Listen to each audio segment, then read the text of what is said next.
புகழ்ச்சியிலும் கீர்த்தியிலும் மகிமையிலும் எங்களை சிறந்திருக்கும்படி செய்கிறதற்காய் ஸ்தோத்திரம் ஆண்டவரே. ஆமென். ஹல்லேலூயா. ஆமா, பாருங்க, மகிமை, கீர்த்தி, புகழ்ச்சி, இந்த வார்த்தைகள் எல்லாம் வேதத்துல எடுத்து படிச்சு பாருங்க. ஒவ்வொரு இடத்துல அந்த வார்த்தை தேவன் பயன்படுத்துறாரு. எந்தெந்த இடத்துல கர்த்தர் புகழ்ச்சியா வைப்பேன்னு சொன்னாரு, எப்படி புகழ்ச்சியா வைத்தாரு, கீர்த்தியா வைப்பேன்னு சொல்லி எப்படி கீர்த்தியா வைத்தாரு, மகிமைன்னு சொல்லி எப்படி மகிமையா வைத்தாரு. அப்படிப்பட்ட காரியங்களை வேதத்துல வாசிச்சு பார்த்தீங்கன்னாக்க, அதாவது இம்பாசிபிளான விஷயங்களை தேவன் தன்னுடைய வார்த்தையை கொடுத்து அதை பாசிபிளா மாற்றக்கூடியவராக இருக்கிறார். So, நம்முடைய கடவுளுக்கு பேர் என்னன்னா, the God of impossibilities. இயலாதவைகளை இயலும்படி செய்கிற தேவன் தான் நம்மளுடைய தேவனாக இருக்கிறாரு. இந்த உபாகமம் 26:19 சொல்லப்பட்டபடி என்னுடைய வாழ்க்கையிலும் குடும்பத்திலும் உங்களுடைய வாழ்க்கையிலும் குடும்பத்திலும் தேவன் அதை அப்படியே செய்வார். அல்லேலூயா. எத்தனை பேர் விசுவாசிக்கிறீங்க? விசுவாசிக்கிற ஆமென் சொல்லுங்களேன்.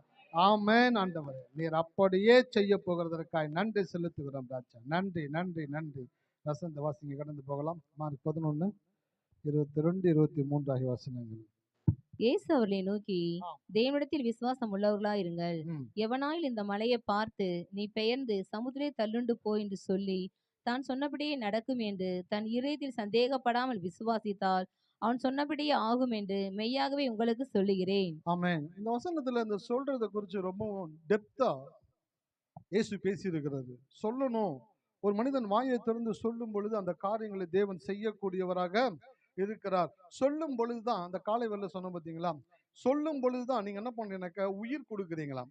ஒரு கருங்கல்லு, அந்த கருங்கல்ல ஒரு சிற்பி பார்த்துட்டு என்ன பண்றான் அப்படின்னாக்க, அந்த கல்லை கொண்டு போய் கட் பண்ணி அதை ஒரு சிற்பமா செதுக்க ஆரம்பிக்கும் பொழுது உளியை வைத்து தன் கையில் இருக்கிற சின்ன சுத்தியை வைத்து அதை கொஞ்சம் கொஞ்சமாக தட்டி தட்டி தட்டி தட்டி தட்டி தட்டி எங்க வேகம் அடிக்கணும், எங்க ஸ்லோவா அடிக்கணும், எந்த இடத்துல நேர்த்தி அடிக்கணும்னு சொல்லி அழகா பார்த்து பார்த்து பார்த்து ஒரு கருங்கல்ல ஒரு கருஞ்சிலையாய் உருவாக்கி அதை நிறுத்தும் பொழுது அந்த சிற்பிக்குள்ள அந்த சிற்பம் இருந்தபடினாலே அந்த கருங்கல்லுக்குள்ள அந்த சிற்பத்தை அந்த சிற்பி உருவாக்கி கொண்டு வரக்கூடியவனாக இருக்கிறார். சோ ஒரு கருங்கல்ல ஒரு கருஞ்சிலையாய் மாற்றி அநேகர் பார்த்து வியக்கக்கூடிய விதத்திலே மாற்றக்கூடிய ஆற்றல் ஒரு சிற்பிக்குள்ள இருக்கும் என்றால், நான் விசுவாசிக்கிறேன், வேத வசனத்தை கையில் எடுத்து வாசிக்கிற ஒவ்வொருவர்களுக்குள்ளும் இந்த வேத வசனத்தை எடுத்து வாயில சொல்லி சொல்லி சொல்லி உங்கள் வாழ்க்கையை நீங்கள் விரும்புகிற விதத்திலே உருவாக்கக்கூடிய ஆற்றலை தேவன் வைத்திருக்கிறார். ஹல்லேலூயா. இருக்கீங்களா? நம்ம ஒரு சிற்பியை பார்த்தீங்கன்னாக்க, இன்னைக்கெல்லாம் கல் தச்சர் இருக்கிறாங்க, கோயிலில் சிற்பங்களை பண்ணுறாங்க, சிலைகளை பண்ணுறாங்க, பெரிய பெரிய சிலைகளை வடிக்கிறாங்க. அவங்களாம் யாருன்னு பார்த்தீங்கன்னாக்க, அவங்களுடைய ஜீன், அவங்களுடைய ரத்தத்துக்குள்ளேயே என்னன்னாக்க அவங்களுடைய முன்னோர்களுடைய அந்த நுணுக்கமான அறிவு, அந்த திறமை, அந்த தன்மை அவர்களுக்குள்ள இருக்கும் பொழுது அது அப்படியே தொண்டு தொட்டு அவங்களுக்குள்ள வந்து வந்து வந்து வந்து வந்து இன்னைக்கு அவங்களுக்குள்ள எப்படி இருக்குனாக்க, அவங்க முன்னோர்களுக்குள்ள இருந்த காரியங்களை காட்டிலும் இன்னைக்கு மிக சிறப்பாய் அவங்களுக்குள்ள காணப்படுகிறது. அவர்கள் அதை எப்படின்னா நேர்த்தியாய் செய்து அதை கரத்திலே கொடுக்கிறார்கள். ஹல்லேலூயா. ஆமா, அந்த வீடெல்லாம் கட்டிங்கனாக்கா முன்னாடி எலிவேஷன் அப்படின்னு சொல்லுவாங்க. பார்க்கும்போது கொஞ்சம் அட்ராக்டிவாக இருக்குன்றதுக்காக எலிவேஷன் சொல்லுவாங்க. அந்த எலிவேஷன் பண்ணக்கூடிய ஆட்களுக்கு யாரை கூட்டு வராங்கனாக்க, கல் தச்சரை தான் கூட்டு வராங்க.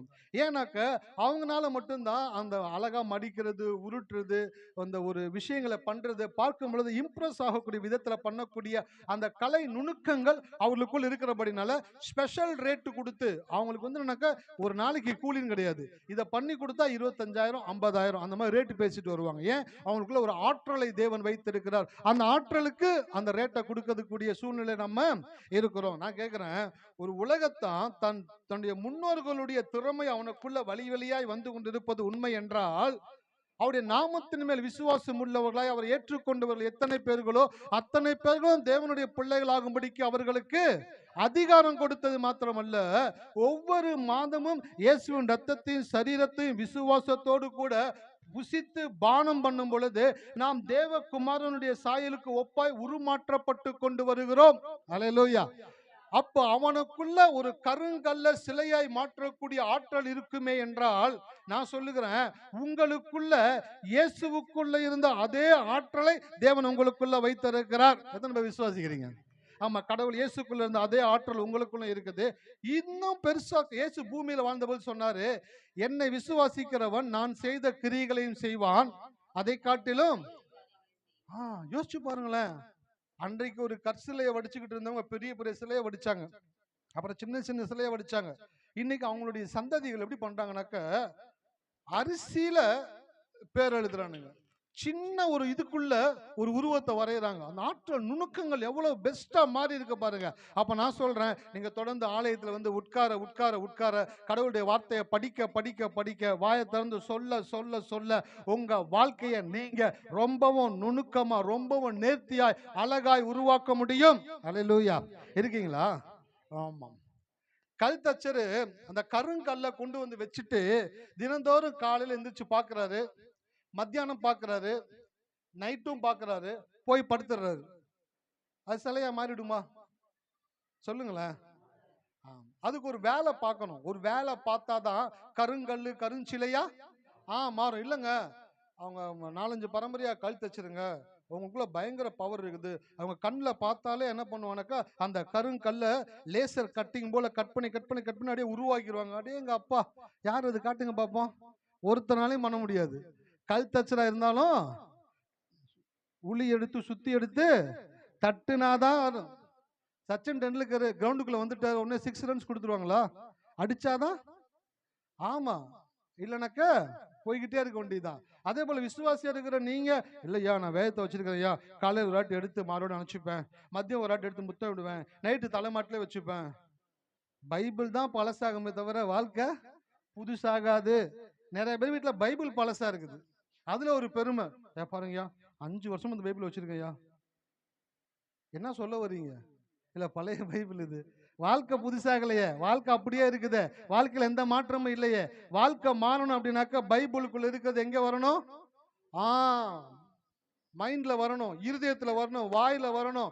அதை எடுத்து சொல்லும் பொழுதுதான் வாழ்க்கை மாறும். அதான் காலை ஆராதனை நடக்கும்போது ஒரு விஷயம் சொன்னேன்.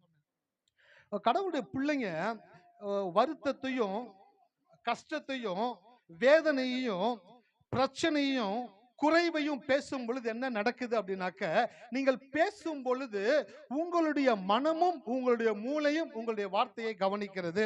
கவனிச்ச பிற்பாடு என்ன பண்ணுதுனாக்க, உங்கள் மனம் உங்கள் வார்த்தையை கேட்டு வாடி போகிறது, உங்களுடைய மூளை தன்னுடைய செயல்பாட்டை குறைத்து கொள்ளுகிறது, உங்களை சுற்றிலும் இருக்கக்கூடிய தேவனுடைய கிரியைகள் எல்லாம் உங்களுக்கு உதவி செய்ய முடியாமல் தவிக்கக்கூடியதாக இருக்கிறது.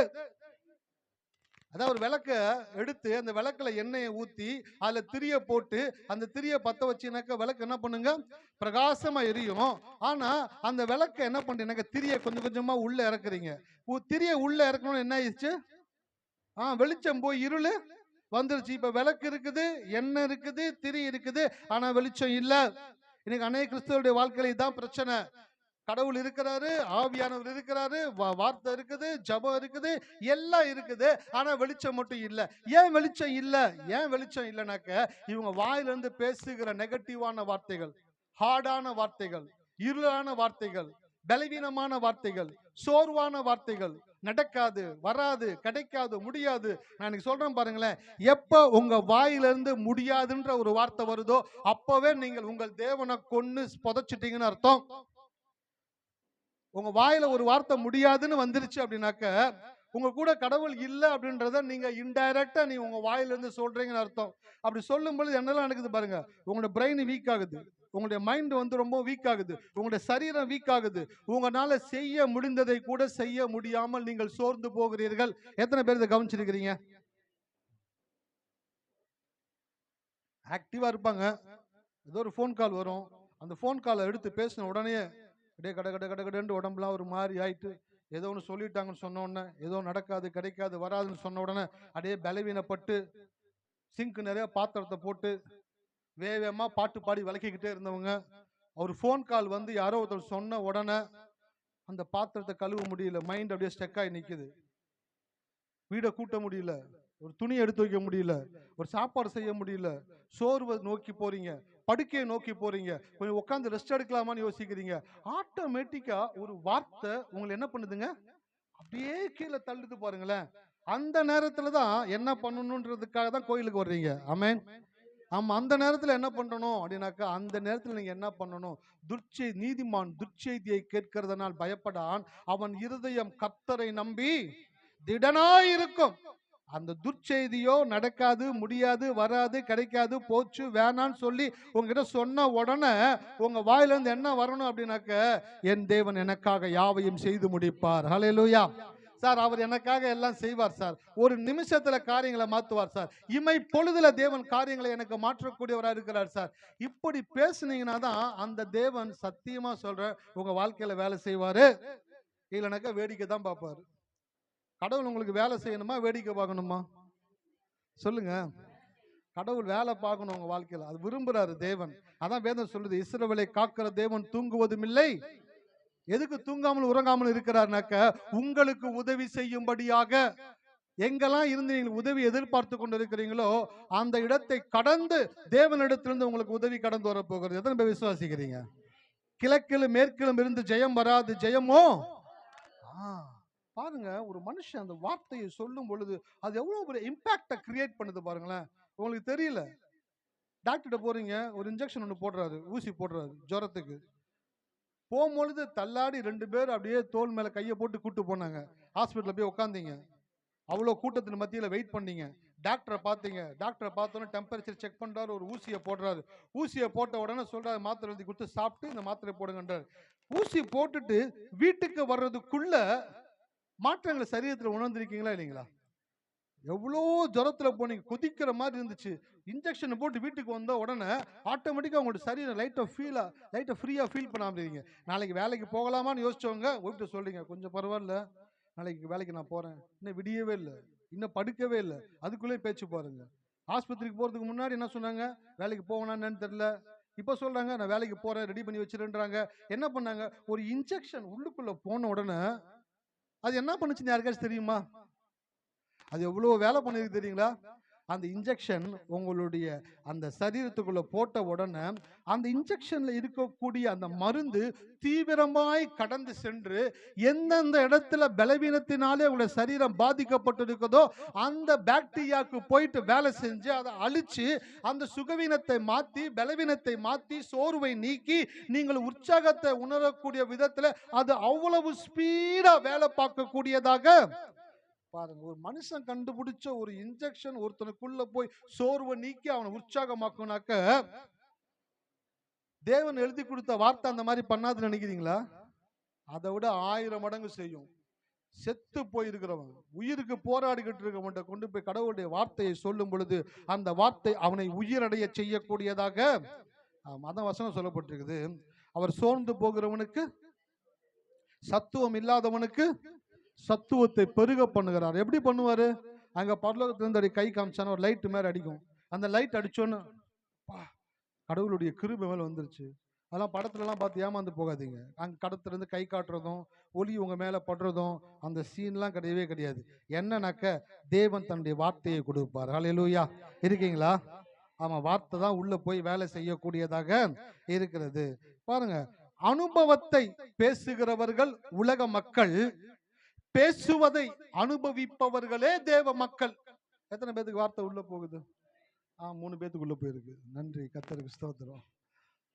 அனுபவத்தை பேசுகிறவர்கள் உலக மக்கள், பேசுவதை அனுபவிப்பவர்கள் தேவ மக்கள். அதனால்தான் இயேசு சொன்னார், எவனாக இந்த மலையை பார்த்து நீ பெயர்ந்து சமுத்திரத்தில் தள்ளுண்டு போய் என்று சொல்லி தான் சொன்னபடியே நடக்கும் என்று தன் இருதயத்தில் விசுவாசித்தால் அவன் சொன்னபடியே ஆகும் என்று மெய்யாகவே உங்களுக்கு சொல்லுகிறேன். என்ன சொல்ல வர்றாருனாக்க, தம்பி அனுபவத்தை பேசாத.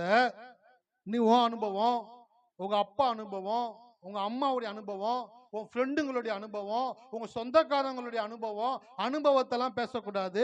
அனுபவத்தை நீ பேசினா நீ உலக மக்கள், பேசுவதை அனுபவிப்பவர்களே தேவ மக்கள். வேதத்தில் எடுத்து வாசிச்சு பாருங்க, எத்தனை பேர் தேவனுடைய வார்த்தையை பேசி பேசி பேசி ஆசீர்வதிக்கப்பட்டு இருக்கிறார்கள். ஆராதனை வேறல கேப்ரியல் பிரதர் சொன்னாரு, அந்த கோலியாத் வந்து நின்று கொண்டு இருக்கிறான். இஸ்ரவேல் படையே பார்த்து மிரண்டு போயிருக்குது. ஒரே ஒரு தாவீது மாத்திரம் வந்து நின்று கொண்டு அவன் என்ன சொன்னானாக்க, விருத்த சேதனம் இல்லாத இந்த பெலிஸ்தியன் இஸ்ரவேலின் தேவனை நிந்திக்கிறானே. அந்த ஒரு வார்த்தை பாருங்க, உள்ளுக்குள்ள போய் தாவீதுடைய வாயிலிருந்து புறப்பட்டு வந்த உடனே சீன் மாறுது. ஹல்லேலூயா. வாழ்க்கையில எப்ப சீன் மாறும்னு சொல்றேன் உங்க வாழ்க்கையில. சூழ்நிலைகளும் உங்களை சுத்தி இருக்கிறவங்களும் பேசுற வார்த்தைகளையே நீங்களும் பேசினாக்க சீன் மாறாது. சீன் எப்ப மாறும்னாக்க உங்களை சுத்தி இருக்கிற சூழ்நிலைகளும் உங்களை சுத்தி இருக்கிறவர்களும் பேசுகிற வார்த்தைக்கு எதிராய் உங்களுடைய வாயிலிருந்து புறப்படும் பொழுதுதான் தேவன் சீனை மாற்றக்கூடியவராக இருக்கிறார். ஹல்லேலூயா. ஆமா, அதனாலதான் பேசுங்கன்னு சொல்றோம். அனுபவத்தை பேசாதீங்க. இன்னைக்கு அனுபவத்தை பேசுறதுக்கு 1000 பேர் இருக்கிறாங்க. ஒரு சின்ன ஒரு பலவீனம்னு சொன்ன உடனே அந்த பலவீனமா எங்க சின்னம்மாக்கு இருந்துச்சு, எங்க பெரியம்மாக்கு இருந்துச்சு, எங்க தாத்தாக்கு இருந்துச்சு, எங்க பாட்டிக்கு இருந்துச்சு, அது என்னெல்லாம் பண்ணும் தெரியுமா? அனுபவத்தை பேசக்கூடாது. என்ன பேசக்கூடாது? அனுபவத்தை தயவு செய்து பேசாதீங்க, கெஞ்சி கேடுக்கிறேன். நீங்க பேசுறது இல்லாம உங்க பேச்சை கேட்கறாங்க பாத்தீங்களா, அவனும் குட்டிச்சவரு, நீங்களும் ஆமா குட்டிச்சவரா போறது. அனுபவத்தை பேசணும்னாக்கா குட்டிச்சவரு தான். அந்த இடத்துல என்ன பேசணும்னாக்க தேவனுடைய வார்த்தையை பேசினீங்கனாக்க வார்த்தையின்படியே நீங்கள் அனுபவிப்பீர்கள். ஹல்லேலூயா. இஸ்ரேல் மக்கள் வனாந்தரத்துல வரும் பொழுது எங்களை அழிக்கவா கொண்டு வந்தீர், சாகவா கொண்டு வந்தீர், சாவை குறிச்சு பேசிக்கிட்டே வருகிறாங்க. ஒரு இடத்துல கடவுள் சொல்றாரு, அவர்கள் என் காதுகள் கேட்க சொன்ன பிரகாரம் நான் அவர்களுக்கு செய்வேன். என் காதுல கேட்கிற மாதிரி அவங்க ஒண்ணு பேசினாங்கல்ல, அதன்படியே நான் அவங்களுக்கு செய்வேன் அப்படின்றாரு. இன்னைக்கு நீங்க உங்களுடைய வீட்டுல இல்ல உங்க வேலையில இல்ல உங்களுடைய குடும்பத்துல இல்ல வெளியில நீங்க என்ன பேசுறீங்க அப்படின்றத தேவன் கவனித்து கொண்டு இருக்கிறார். எத்தனை பேர் விசுவாசிக்கிறீங்க? கடவுள் கேட்கிறாரு. ஏன் கேட்கிறாரு? நீங்க யாரு? அவருடைய. ஆமா, உங்க பிள்ளைங்க பேசுறத நீங்க கேட்கணும்னு விருப்பப்படுவீங்களா மாட்டீங்களா?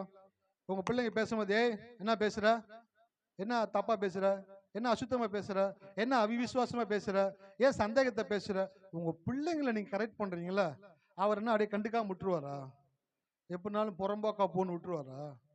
சார், அவர் இரவும் பகலும் உங்கள் மேல் கருசனையாக இருக்கிறார்.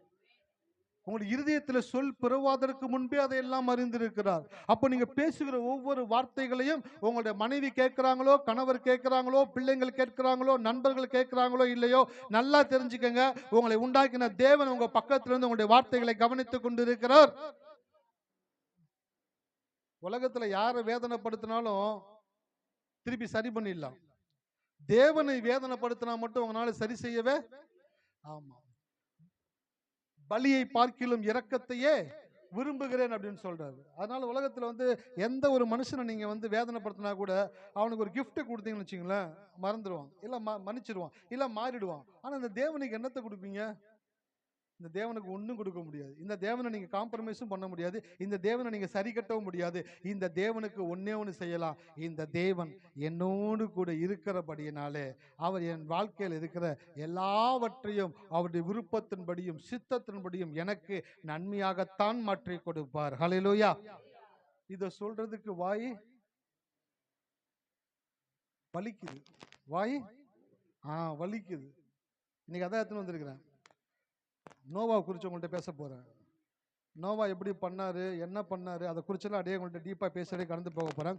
போன வாரத்தில் ஒரு செய்தியினுடைய தலைப்பின் கீழே ஸ்டார்ட் பண்ணேன். சொல்லி சொந்தமாக்குங்கள் அப்படின்ற தலைப்பின் கீழே சப்டைட்டில் கொடுத்து ஒன்று ஸ்டார்ட் பண்ணோம். என்னன்னாக்க, அடையாளத்தில் கண்ணும் கருத்துமாயிரு, அறிகுறிகளை கண்டும் காணாமல் இரு. See the sign, not the symptoms அப்படின்னு வருது ஆங்கிலத்தில். அடையாளத்தை பாரு, அறிகுறிகளை பார்க்காத. ஆசைப்பட்டா மட்டும் போதாது, அதை அறிக்கை செய்து அடையவும் தெரிந்திருக்க வேண்டும். அப்படின்னாக்க ஆசைப்படுங்க, எவ்வளவு பெரிய ஆசைனாலும் படுங்க, தப்பு கிடையாது. நீங்க எவ்வளவு பெரிய ஆசைப்பட்டாலும் அது தேவனை ஒரு நாள் வியக்க செய்யாது. அதான் அந்த காலைவேளை நான் சொன்னேன், என் பைக்கு பாத்தீங்கன்னாக்கா ஸ்ப்ளெண்டர், நான் ஏறி உட்காந்தா சைக்கிள் மாதிரி இருக்குது. என் ஃப்ரெண்டு ஒருத்தன் கூட வந்தான், பேசிக்கிட்டு கொஞ்சம் தூரத்தை கொஞ்சம் விட்டுறான்னா, சரி வாடா அப்படின்னு. பக்கத்துல என் பைக்கை பார்த்தோன்னா, பாவி இந்த பைக்கே பாவண்டா, ஒன்னு கூட்டு போறதே பெரிய விஷயம், இதுல என்ன வேற கூட்டு போறேன்டா, நான் வரலப்பான்னு சொல்லிட்டு நடந்தே போயிட்டு, வாடா பரவாயில்லடா, நானும் ஒய்ஃபுமே இந்த பைக்ல போயிருக்கேன்டா, வலிக்கும்டா அப்படின்ற. உனக்கு பைக்கு வலிக்கும், ஆனா பைக்குக்கு வலிக்கும்னு உனக்கு தெரியுமா அப்படின்னா. நான் பார்த்தேன், யாராம நமக்கே டஃப் கொடுப்பான் போலயே பேசுறதுல. அப்ப நான் சொன்னேன், அடுத்த நாள் 2 நாள் முன்னாடி பேசும்போது ஃப்ரெண்ட் பேசினேன், இந்த மாதிரி பைக் ஒன்று வாங்குங்கண்ணா அப்படின்னா. நான் சொன்னேன், பைக்லாம் என்னத்துக்கடா, இதுக்கப்புறம் பைக் வாங்கிட்டு வாங்கினா கார் தான் வாங்கணும் அப்படின்னு. பக்கத்தில் ஒரு பையன் சொன்னான், காரா, சரி அப்போ கார் தான் வாங்க போறீங்க, 5 லட்சம் ஒரு கார், சூப்பர் கார், நான் சொல்றேன் வாங்க அப்படின்னா. இல்லப்பா நான் வாங்கினா பென்ஸ் கார் தான் வாங்க அப்படின்னா. அவனை பார்த்தான், வாங்க மாட்டேன்னு சொல்லுங்க, அதுக்கே சுத்தி வளைக்கிறீங்க. கட்டாயம் பென்ஸ் கார் வாங்குவேன். சரி பென்ஸ் கார் வாங்க எங்க நிறுத்துவீங்க அப்படின்னு கேட்டான். ஏண்டா பென்ஸ் கார் வாங்கக்கூடிய 50 லட்ச ரூபா கொடுத்து வாங்கக்கூடியவனுக்கு 5 லட்ச ரூபா கொடுத்து ஒரு பார்க்கிங்க்கு இடம் வாங்க தெரியாம இருக்கும். பென்ஸ் காரை தேவன் கொடுத்தாருனாக்கா அது நிறுத்தக்கூடிய இடத்தையும் தேவன் கொடுப்பார். அல்லேலூயா. அப்ப நான் சொல்றேன், உங்க வாழ்க்கையில ஆசைப்படுங்க, ஆசைப்படுறத அறிக்கை செய்யுங்க, அறிக்கை செய்கிறத கட்டாயமா வாழ்க்கையில அடைவீங்க. ஆனா நம்ம ஆளுங்க பாத்தீங்கன்னாக்கா ஆசைப்படுறதே கிடையாது. அப்படியே ஆசைப்பட்டாலும் விரலுக்கேத்த வீக்கம். என்னதுங்க? எத்தனை பேர் கேள்விப்பட்டிருக்கீங்க? ஆமா, விரலுக்கேத்த வீக்கம் தம்பி. தாம் தூம்னு பண்ணி ஏதாச்சும் பள்ளத்துல விழுத்துல போற நமக்கு தூக்கி வரதுக்கெல்லாம் யாரும் ஆள் கிடையாது.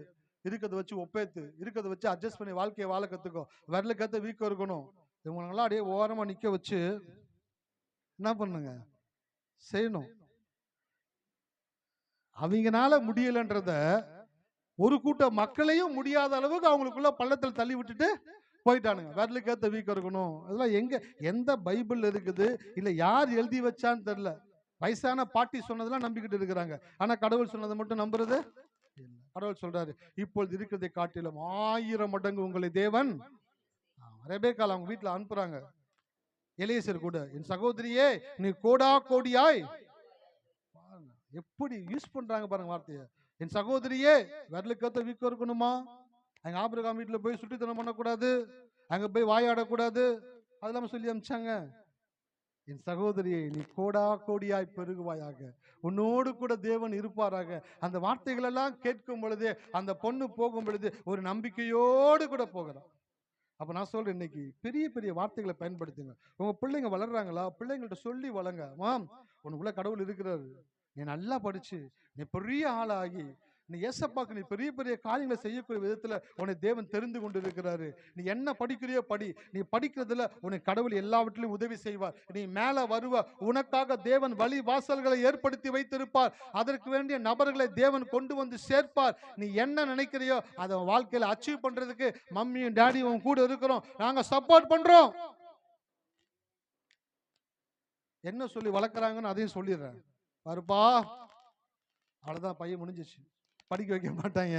10ஆவதோட மூட்டை கட்டிட்டு வேலைக்கு போக வேண்டியதுதான். பாருப்பா, நான் கஷ்டப்பட்டேன், கஷ்டப்பட்டாங்க, இந்த இடத்துல இருக்கிறோம், நீ ஏதோ ஒன்ன படிச்சு ஏதோ ஒரு வேலைக்கு போய் ஒரு காலனா சம்பாரிச்சு கொடுத்தா முடிஞ்சு போச்சு. அந்த பிள்ளைக்குள்ள என்ன பண்ணீங்க? விஷத்தை இன்ஜெக்ட் பண்ணிட்டீங்க. உங்களால முடியல, உங்க அப்பா செய்வான்னு சொல்லுங்களேன் வாயை திறந்து. அல்லேலூயா. நான் நம்புற தேவன் என்னோடு இருக்கிறார். அவர் உன்னை கைவிட மாட்டாரு, உனக்கு உதவி செய்வாரு, உனக்கு படிக்க வேண்டிய ஞானத்தை கொடுப்பாரு, நீ படிச்சு முன்னேறுவதற்கான எல்லா வாய்ப்புகளையும் ஏற்படுத்தி கொடுப்பாரு, உனக்கு கடவுள் பெரிய காரியங்களை செய்வாரு அப்படின்ட்டு என்னைக்காச்சும் பிள்ளைங்களை பார்த்து பேசிட்டு இருக்கீங்களா? யாராச்சும் ஒருத்தர்? என் பையன் சொல்லுவேன், கப்பு முக்கியம் பிகிலு, கப்பு முக்கியம், கப்பை மட்டும் விட்டுறக்கூடாது அப்படின்னு சொல்லுவேன் அடிக்கடி. நான் ஃபோர்ஸ்லாம் பண்ண மாட்டேன். படிக்கிறியா, என்ன பண்ற, உன் லைஃப் உனக்கு நல்லது கெட்டது தெரியும். நீ படிச்ச அப்படின்னாக்க நீ போற இடத்துல இமான்னா யாருன்னு தெரியாது, சாம்னா யாருன்னு தெரியாது. சர்டிபிகேட் தான் ஃபர்ஸ்ட் உள்ள போகும். சர்டிபிகேட்டை பார்த்து தான் கூப்பிடுவாங்க, சர்டிபிகேட்டை பார்த்து தான் கூப்பிட மாட்டாங்க, சர்டிபிகேட்டை பார்த்து தான் வெயிட் பண்ணுன்னு சொல்லுவாங்க. அப்போ சர்டிபிகேட் உள்ள போனோன்னா உடனே கூப்பிடுங்க அப்படின்னு சொல்ல வைக்கிறதும் உன் கையில தான் இருக்குது. போயிட்டு நாளைக்கு வாங்கன்னு சொல்ல வைக்கிறதும் உன் கையில தான் இருக்குது. அப்போ உன் ஃபியூச்சரை நீ எப்படி கிரியேட் பண்ணுமோ கிரியேட் பண்ணு. எல்லா விதத்திலும் நான் உனக்கு உதவியா இருப்பேன். அதை விட கடவுள் உன்னோடு கூட இருப்பார். அல்லேலூயா. இயேசுவானவர் ஞானத்திலும் பலத்திலும் தேவ கிருபையிலும் மனுஷ தயவிலும் அதிகமாய் விருத்தி அடைந்தாராம். நான் சொல்றேன், இன்னைக்கு நீங்க வந்து கோயில்ல உட்கார ஒவ்வொரு நொடி பொழுதும், நீங்க ஆலயத்தில் வந்து உட்காருகிற ஒவ்வொரு நாளும் ஒரு விஷயம் உங்களுக்கு தெரியாம நடக்கிறது. நீங்கள் தேவனுடைய கிருபையினாலே நிரப்பப்படுகிறீர்கள். அல்லேலூயா. உங்க பிள்ளைங்க நிரப்பப்படுறாங்க, உங்களுடைய குடும்பம் நிரப்பப்படுகிறது. நீங்கள் தேவனுடைய கிருபையும் தேவனுடைய ஆசீர்வாதத்தினாலும் நிரப்பப்பட்டு கொண்டே வருகிறீர்கள். அப்ப உங்க வாழ்க்கையில ஏதாச்சும் குறைவான காரியங்களை பார்த்தீங்களா? பார்த்த உடனே வேதத்தை எடுத்துடணும். இந்த வேதம் என்னதுங்க? அடையாளம். போன வாரம் சொன்னேன்ல, இதுல இருக்கிற ஒவ்வொரு வாக்குத்தத்த வசனங்களும் என்னதுங்க? அடையாளமா தேவன் கொடுத்திருக்கிறார். என்ன அடையாளமா கொடுத்திருக்கிறாரு? இந்த வாக்குத்தத்த வசனத்தை ஒரு மனுஷன் எடுத்து விசுவாசித்து வாயை திறந்து சொல்ல சொல்ல சொல்ல அது அவன் வாழ்க்கையில வந்து நடக்கும். அதை நடக்கும் பொழுது அவன் சொல்லுவான், இந்த வசனத்தை இத்தனை வருஷத்துக்கு முன்பாக நான் நம்பினேன், விசுவாசிச்ச, வாயை திறந்து அறிக்கை பண்ணேன், ஒண்ணுமே இல்லாம இருந்த என்னைய இன்னைக்கு தேவன் இப்படி உயர்த்தி வைத்திருக்கிறார். அல்லேலூயா. யாக்கோபு அவங்க அப்பா கிட்ட ஆசீர்வாதத்தை வாங்கிட்டு அண்ணனுக்கு பயந்து என்ன பண்றாங்க, ஓடுறான். ஓடினவன் வனாந்தரத்துல போயிட்டு இரவு நேரமா இருக்கனால அப்படியே படுக்கிறான். படுக்கும்பொழுது அவன் மனதில் அநேக யோசனைகள் ஓடுது. அப்பா கிட்ட ஆசீர்வாதத்தை பெற்றுக்கொண்டோம், இன்னைக்கு வாழ்க்கை எப்படி இருக்க போகுது, நம்மளுடைய எதிர்காலம் எப்படி இருக்க போகுது, நம்ம என்ன செய்ய போறோம்னு 1000 காரியங்கள் அவன் மைண்ட்ல ஓடிக்கிட்டே இருக்குது. சில பேர் படுத்தாலும் தூக்கம் வராது. எத்தனை பேருக்கு அந்த மாதிரி அனுபவம் இருந்திருக்குது? 1 2 உனக்கு என்னப்பா, அவங்களாச்சும் பரவாயில்ல, 1008 காரியங்கள், உனக்கு என்ன? 1008 காரியங்களை யோசிச்சுட்டு படுத்த உடனே சில பேர் படுத்தே இருப்பாங்க, ஆனா தூங்கவே மாட்டாங்க. சில பேர் உட்கார்ந்தே இருப்பாங்க, பயங்கர தூக்கத்துல இருப்பாங்க. 2 கேட்டகரியான மக்கள் இருப்பாங்க. ஒரு சில பேர் படுத்திருப்பாங்க, கண்ணு மூடிதான் இருக்கும், ஆனா தூக்கமே இருக்காது. எனக்கு மைண்ட்ல அநேக காரியங்கள் ஓடிக்கிட்டே இருக்கும். இதுக்கு என்ன பண்ண போறோம், அது என்ன சொல்ல போறோம், அது எப்படி சமாளிக்க போறோம், இது எப்படி சமாளிக்க போறோம். அன்னைக்கு யாக்கோபு வனாந்தரத்துல அப்படியே கல் எடுத்து தலைக்கு வச்சு படுத்துட்டு அப்படியே யோசிக்கிறான், என் வாழ்க்கை என்னமா இருக்க போதோ, என் வாழ்க்கை எப்படி இருக்க போதோ, எப்படி நடக்க போகுதோ என்னமோன்னு யோசிச்சுக்கிட்டு இருக்கிறான். தேவன் அவனுக்கு சொப்பனத்துல தோன்றி, ஆபிரகாம் ஈசாக்குடைய தேவன் நானு, உன்னை மறுபடியும் வர வைப்பேன், உனக்கு எல்லாவற்றிலும் ஆசீர்வாதத்தை கொடுப்பேன், எல்லாம் அவங்க கூட கடவுள் பேசுறாரு. சொப்பனத்துல பேசுறது என்னதுங்க? அடையாளம். ஹலோ, இருக்கீங்களா? வேதத்தில் எழுதப்பட்டபடினால வேத வசனம் அடையாளம். அன்னைக்கு வேதம் இல்ல, அதனால தேவன் பேசுனது அவங்களுக்கு அடையாளம். அந்த அடையாளத்தை வைத்து கொண்டு 20 வருஷம் ரொம்ப செல்பிஷான மாமா கூட போராடி, மாமா உறுதியா இருக்கிறாரு, ஒரு நயா பைசா கூட இவனுக்கு கொடுக்க கூடாதுன்ட்டு. ஆனா யாக்கோபுனுடைய தேவன் உறுதியா இருக்கிறாரு, உழைத்த உழைப்புல ஒரு நயா பைசா கூட இவன்ட்ட விட்டுட்டு போக கூடாதுன்னு. ஹல்லேலூயா. இருக்கீங்களா? அந்த கதை படிக்கும் போது எனக்குள்ள இருக்கும். மாமா 10 முறை சம்பளத்தை மாத்துறான். 10 முறை சம்பளத்தை எதுக்கு மாத்துறானாக்க, மாப்பிள்ளையை ஆசீர்வதிச்சு மாப்பிள்ளைய ஒரு ஆள் ஆக்கணுன்றதுக்காக கிடையாது. மாப்பிள்ளை என்னைக்கு என் கை கீழே தான், என் காலுக்கு கீழே தான் இருக்கிறான்றதை காட்டணுன்றதுக்காக ஒரு நயா பைசா கூட அவனுக்கு கிடைச்சிடக்கூடாதுன்ட்டு மாமா போட்டு நசுக்கிறான். ஆனா அந்த மாமாவை சந்திக்கிறதுக்கு முன்னாடி அவன் இன்னொருத்தரை சந்திச்சான். அவர் யாருங்க? தேவனை சந்திச்சுட்டான். தேவன் வார்த்தையை கொடுத்துட்டாரு, அடையாளத்தை கொடுத்துட்டாரு. அந்த வார்த்தையின்படி என் வாழ்க்கையில தேவன் செய்வார்னு யாக்கோபு உறுதியாக இருக்கும் பொழுது, மாமா ஒரு நயா பைசா கூட யாக்கோபுக்கு கிடைக்க கூடாதுன்னு வேலை பார்க்கிறான். ஒரு பக்கம் தேவன் யாக்கோபு உழைத்த உழைப்புல ஒரு நயா பைசா கூட அவன் மாமா கிட்ட விட்டுட்டு போக கூடாது, தேவன் அவனுக்காக வேலை செய்தார். ஹல்லேலூயா. நான் சொல்றேன், மாலை வேலையில நீங்க இந்த வேத வசனத்தை நம்பிட்டீங்க, விசுவாசிச்சுட்டீங்க, அதை வாயை திறந்து சொல்ல ஆரம்பிச்சிட்டீங்கன்னாக்க, உங்க கிட்ட இருந்து யாரெல்லாம் எதையெல்லாம் எடுத்தாங்களோ அவங்களுக்கு தெரியாமலே, அவங்களுக்கு தெரிந்தே, அவங்க மூலமாகவே அதை மறுபடியும் தேவன் உங்களுடைய கரத்தில் கொண்டு வந்து சேர்க்கக்கூடியவராக இருக்கிறார். ஹல்லேலூயா. இருக்கீங்களா? எத்தனை பேருக்கு என்னென்ன வரப்போகுது எனக்கு தெரியல. எத்தனை பேருக்கு ஆசீர்வாதம் வரப்போகுதுன்னு தெரியல. எத்தனை பேருக்கு நன்மை வரப்போகுதுன்னு தெரியல. எத்தனை பேருக்கு இடம் வரப்போகுதுன்னு தெரியல. எத்தனை பேத்துக்கு சொத்து வரப்போகுதுன்னு தெரியல. எத்தனை பேத்துக்கு பணம் வரப்போகுதுன்னு தெரியல. எத்தனை பேத்துக்கு பொருள் வரப்போகுதுன்னு தெரியல. நீங்க யோசிக்கிறீங்க, என்னெல்லாம் யாரும் ஏமாற்ற முடியாதுங்க. நாங்களாம் வெண்ணெயில நெய் அடிக்கிறாளுங்க, வெண்ணெயில நெய் எடுக்கிறாள், எங்க கிட்ட எல்லாம் 5 பைசா வாங்க முடியுமா? அந்த மாதிரி சொல்ற ஆள் தான் அதிகமா ஏமாந்துருப்பாங்க. அதனாலதான் அந்த வார்த்தையை சொல்றாங்க. நீ யாரும் ஏமாற்ற முடியாது பிரதர், நானும் ரொம்ப கெட்டிக்காரங்க. எங்க அப்பா, நீங்க வேலை பார்க்குற வேலைக்கு 25,000 சம்பளம் கொடுக்கணும், ஆனா 10,000 சம்பளம் கொடுக்குறான். ஆனா நீங்க என்ன நினைச்சுக்கிறீங்கன்னாக்க, 10,000 சம்பளத்துக்கு சேர்ந்தோம், கரெக்டா 10,000 வாங்கிட்டோம், 25,000 வேலை பார்த்திருக்கியே, உனக்கு தெரியாம 25,000 அவன் வேலையை வாங்கிட்டானே, உனக்கு 5,000 ஏமாத்திட்டான்ல, அப்ப யார்கிட்ட ஏமாறலன்னு சொல்ற? அதெல்லாம் தேவன் பார்த்துக்கிட்டே இருக்கிறாரு. பார்த்துக்கிட்டு இருக்கக்கூடிய தேவன் இன்னைக்கு மாலை வேளையில உங்களிடத்துல பேசி கொண்டிருக்கிறார். நீ தெரிந்தும் தெரியாமலும் மறந்தும் ஏமாந்தவைகளை மறுபடியுமாய் உன்னுடைய வீட்டின் கதவை தட்டி உன்னிடத்துல கொண்டு வந்து கொடுக்கும்படியாய் தேவன் செய்வார். ஹல்லேலூயா. கரங்களை தட்டி கர்த்தரை துதிப்போமா? நன்றி நன்றி நன்றி நன்றி நன்றி நன்றி நன்றி நன்றி நன்றி நன்றி நன்றி ஆண்டவரே. எதிர்பாருங்க. உங்களுக்கு தெரியாதியா, எவனும் ரொம்ப மோசமான ஆளு, மோசமான ஆட்டம் தான் தேவன் பிடிங்கி கொடுப்பாரு. பச்சிக்கிறவன் இடத்திலிருந்து பச்சனமும் பலவான் இடத்திலிருந்து மதுரமும் புறப்பட்டு வந்தது. சிம்சனுடைய லைஃப்ல தேவன் அந்த காரியங்களை காட்டுறாரு. நான் சொல்றேன், இன்னைக்கு உங்க வாழ்க்கையில யாரை பார்த்து நீங்க கடினமானவங்க, அவங்க கிட்ட இருந்து வராது, அவங்க கிட்ட இருந்து வாங்குறது ரொம்பவும் கஷ்டம் நினைச்சுக்கிட்டு இருக்கீங்களோ, அவங்க கிட்ட இருந்து தேவன் அழகா வாங்க உங்களுடைய கரத்துல கொடுப்பாரு. ஹல்லேலூயா. அடே லட்டு மாதிரி வாங்கி கொடுப்பார். அழகாக அவங்க கைக்கு வந்து தேவன் கிடைக்கும்படி செய்ய போகிறார். எத்தனை பேர் விசுவாசிக்கிறீங்க? நான் பிரசங்கிக்கும் பொழுதுல அவங்கள பார்த்து விசுவாசிங்களான்னு கேட்கும்பொழுது நான் என்ன பார்த்து சொல்லிப்பேன், ஆண்டவரே நானும் விசுவாசிக்கிறேன் ஆண்டவரே, என்னை சேர்த்துங்க ஆண்டவரே, எனக்கும் அது நடக்கணும் ஆண்டவரே அப்படின்னு நான் கேட்கும் பொழுது கடவுள் சொல்லுவார், நீ பேசும் பொழுது உனக்குள்ள இருந்து வார்த்தைகள் புறப்பட்டு போகும் பொழுது கட்டாயம் அது உனக்கும் நிறைவேறக்கூடியதாக இருக்காது. நானும் வாழ்க்கையில நிறைய இடத்துல ஏமாந்துருக்கிறேன். எனக்கும் தேவன் அந்த காரியங்கள் மறுபடியும் கிடைக்கும்படி செய்யக்கூடியவராக இருக்கிறார். உங்களுடைய வாழ்க்கையிலும் உங்க கரத்திலிருந்து பறிக்கப்பட்டது, உங்களுக்கு தெரியாமலேயே உங்ககிட்ட அபகரிக்கப்பட்டது, உங்களுக்கு வர வேண்டிய காரியங்களை உங்களுடைய நாலேஜ் இல்லாமையே அதை கட் பண்ணி வேற வழியா எடுத்துக்கொண்டு போய் இத்தனை வருடங்களாய் அனுபவித்து கொண்டு இருக்கிற காரியங்களை கூட தேவன் இந்த மாலை வேளையில சொல்லுகிறாரு, அந்த அத்தனை நபர்களிடத்துல இருந்தும் தேவன் அதை எடுத்து உங்களுடைய கரத்துல கொண்டு வந்து சேர்க்க போகிறார். ஹல்லேலூயா. எதிர்பாருங்க, நல்ல காரியங்களை எதிர்பாருங்க, பெரிய காரியங்களை எதிர்பாருங்க, ஆசீர்வாதங்களை எதிர்பார்த்திருங்க, நன்மைகளை எதிர்பார்த்திருங்க. அது உங்க வீட்டு கதவை கட்டாயமா தட்டும், கட்டாயம் உங்க வாழ்க்கையில நடக்கக்கூடியதாக இருக்கிறது. அது மாத்திரமல்ல, தேவன் உன்னோடு தான் இருக்கிறார் என்பது மாறாத உண்மை. தேவன் என்னோடு தான் இருக்கிறார் என்பதை உணர்ந்து வாழ்வதே மகத்தான தன்மை. ஹல்லேலூயா. இருக்கீங்களா? மாறாத ஒரு உண்மை இந்த உலகத்துல என்னன்னாக்க, ஒவ்வொரு மனுஷனோடும் தேவன் இருக்கிறார். ஹல்லேலூயா. இருக்கீங்களா? ஒவ்வொரு மனுஷனோடும் தேவன் இருக்கிறார். தேவன் உங்களோடு தான் இருக்கிறார் என்பது மாறாத உண்மை.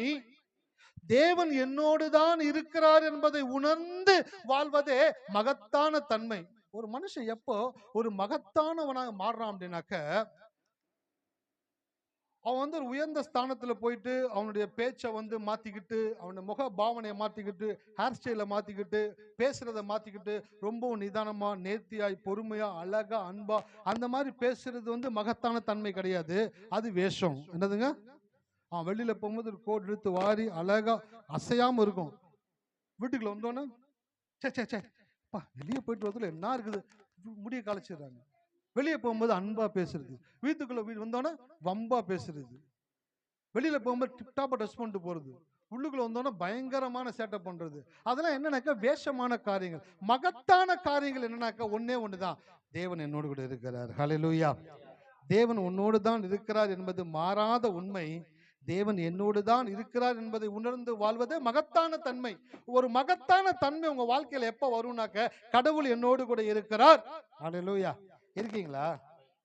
வாழ்க்கையில எல்லா சூழ்நிலையிலும் ஒன்னே ஒன்று ஞாபகம் வச்சுக்கோங்க, தேவன் என்னோடு தான் இருக்கிறார். யோசேப்புக்கு குழியில போட்டாங்க, வேதம் என்ன சொல்லுதுங்க? கர்த்தர் யோசேப்போடு இருந்தார். தூக்கி சிறைச்சாலையில போட்டாங்க, கர்த்தர் அவன் எங்கெல்லாம் இருக்கிறானோ அங்கெல்லாம் கடவுள் இருக்கிறார். நான் யோசிச்சு பார்த்தேன், என்ன ஆண்டவருங்கிட்ட அவர் சொல்றாரு, நான் ஒவ்வொரு மனுஷனோடும் கூட இருக்கிறேன். எவன் என்னை உணர்கிறானோ அவன் என்னை என்ன பண்ணானாக்கா பார்க்கக்கூடியவனாக இருக்கிறான். எவன் என்ன உணரலையோ அவன் எதை பார்க்கிறானாக்கா சூழ்நிலையை பார்க்கக்கூடியவனாக இருக்கிறான். சாத்ராக் மேஷாக் ஆபேத்நேகோ தூக்கி அக்கினிச்சூளையில போட்டாங்க, தானியேலை தூக்கி சிங்கக்கபில போட்டாங்க, யோசேப்பை குழியில போட்டாங்க. எல்லா இடத்துலயும் யார் இருந்தான்னு வேதம் சொல்லுது? சரி, அவங்க கூட எல்லாம் கடவுள் இருந்தாருனாக்கா அவங்க கூட கடவுள் இருக்க மாட்டான்னு நினைக்கிறீங்களா?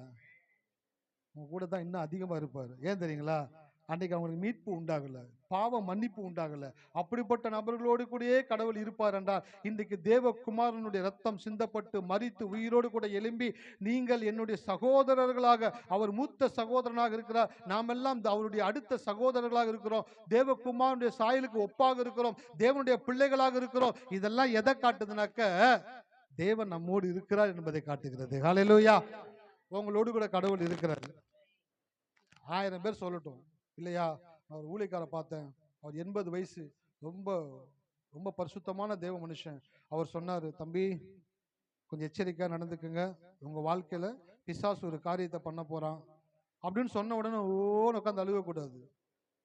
நீங்க என்ன சொல்லணும்னாக்க, சோதனை ஐயா, கர்த்தருக்கு நன்றி, ஆனா அந்த பிசாசை காட்டிலும் அவனுக்கும் மேலாக ஒரு தேவன் என்னோடு கூட இருக்கிறார் ஐயா அப்படின்னு நீங்க சொன்னீங்கன்னு வச்சுங்களேன், அப்பதான் அவருக்கே பல்ப் அடிக்கும். அப்பதான் அவருக்கே சில பேர் என்ன நினைச்சுக்கிறாங்கனாக்கா, ரொம்ப வயசானவங்க காவி ட்ரெஸ் போட்டிருந்தாங்க, அவங்க சொன்னது அப்படியே நடந்துடும் சார். நான் சொல்லட்டுங்களா? அப்படிப்பட்ட ஆளுங்க கூட தப்பா சொல்ல முடியும். இந்த வேதம் தப்பா சொல்லவே சொல்லாது. வேதத்தில் எடுத்து வாசிச்சு பாருங்க. நானும் தீர்க்கதரிசி தான் ஒருத்தன் சொல்லி, கடவுள் சொன்ன வார்த்தையை மீறி ஒருத்தன் செஞ்சு வழியில செத்து போனான். அதனால மத்தவங்க சொல்றதை கேட்டு அழுகாதீங்க. நல்ல விஷயமா சொன்னாங்களா, கர்த்தருக்கு ஸ்தோத்திரம் சொல்லுங்க. கெட்ட விஷயமா சொன்னாங்களா, உடனே சொல்லுங்க, ரிப்ளை சொல்லுங்க. இல்லைங்க, என் வாழ்க்கை அது கர்த்தர் அனுமதிக்க மாட்டாரு. என் கூட கடவுள் இருக்கிறபடினால என்னை கடவுள் ஆசீர்வதிப்பாரு. ஹல்லேலூயா. ஆமா, அதான் கடவுள் உணர்ந்த தன்மை, அதான் மகத்தான தன்மை. கடவுள் உங்களோடு இருக்கிறார் என்ற தன்மை தான் மகத்தான தன்மையாக இருக்கிறது. ஒரு வசனம் எடுத்து வாசிங்க, கடந்து போகலாம். ஆதியாகமம் 6ஆம் அதிகாரம்.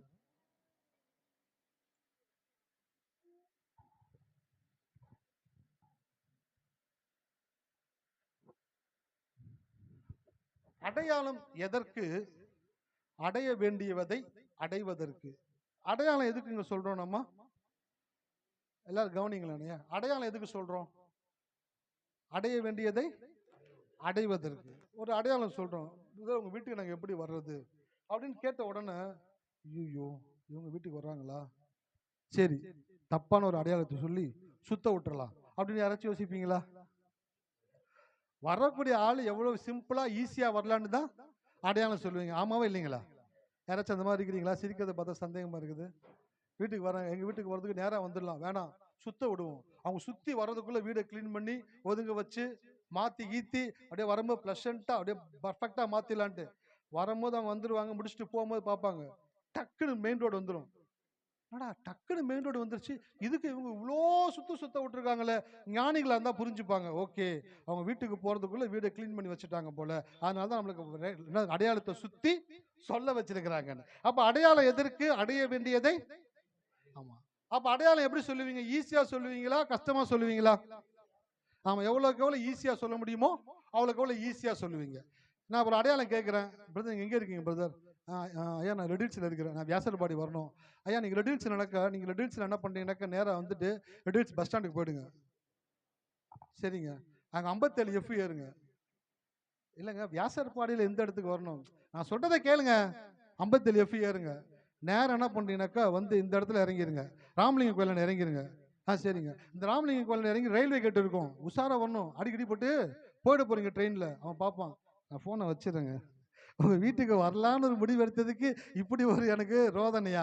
அப்ப என்ன சொல்லணும்னாக்க, வியாசர்பாடியில ஒண்ணும் இல்லைங்க, கன்னிகாபுரம் கிரவுண்டாண்ட வந்துருங்க, அங்க இருந்து எனக்கு போன் பண்ணுங்க. ஓகே, முடிஞ்சு போச்சு, சிம்பிளா முடிஞ்சு போச்சு. கன்னிகாபுரம் கிரவுண்டுக்கு வந்துருவாங்க, வந்துட்டு போன் பண்ணாங்களா, ஒண்ணு இல்ல பிரதர் அப்படியே நேரம் வாங்க, ஒரு போலீஸ் பூத் இருக்குது பக்கத்துல நினைக்கிறேன், வாங்க.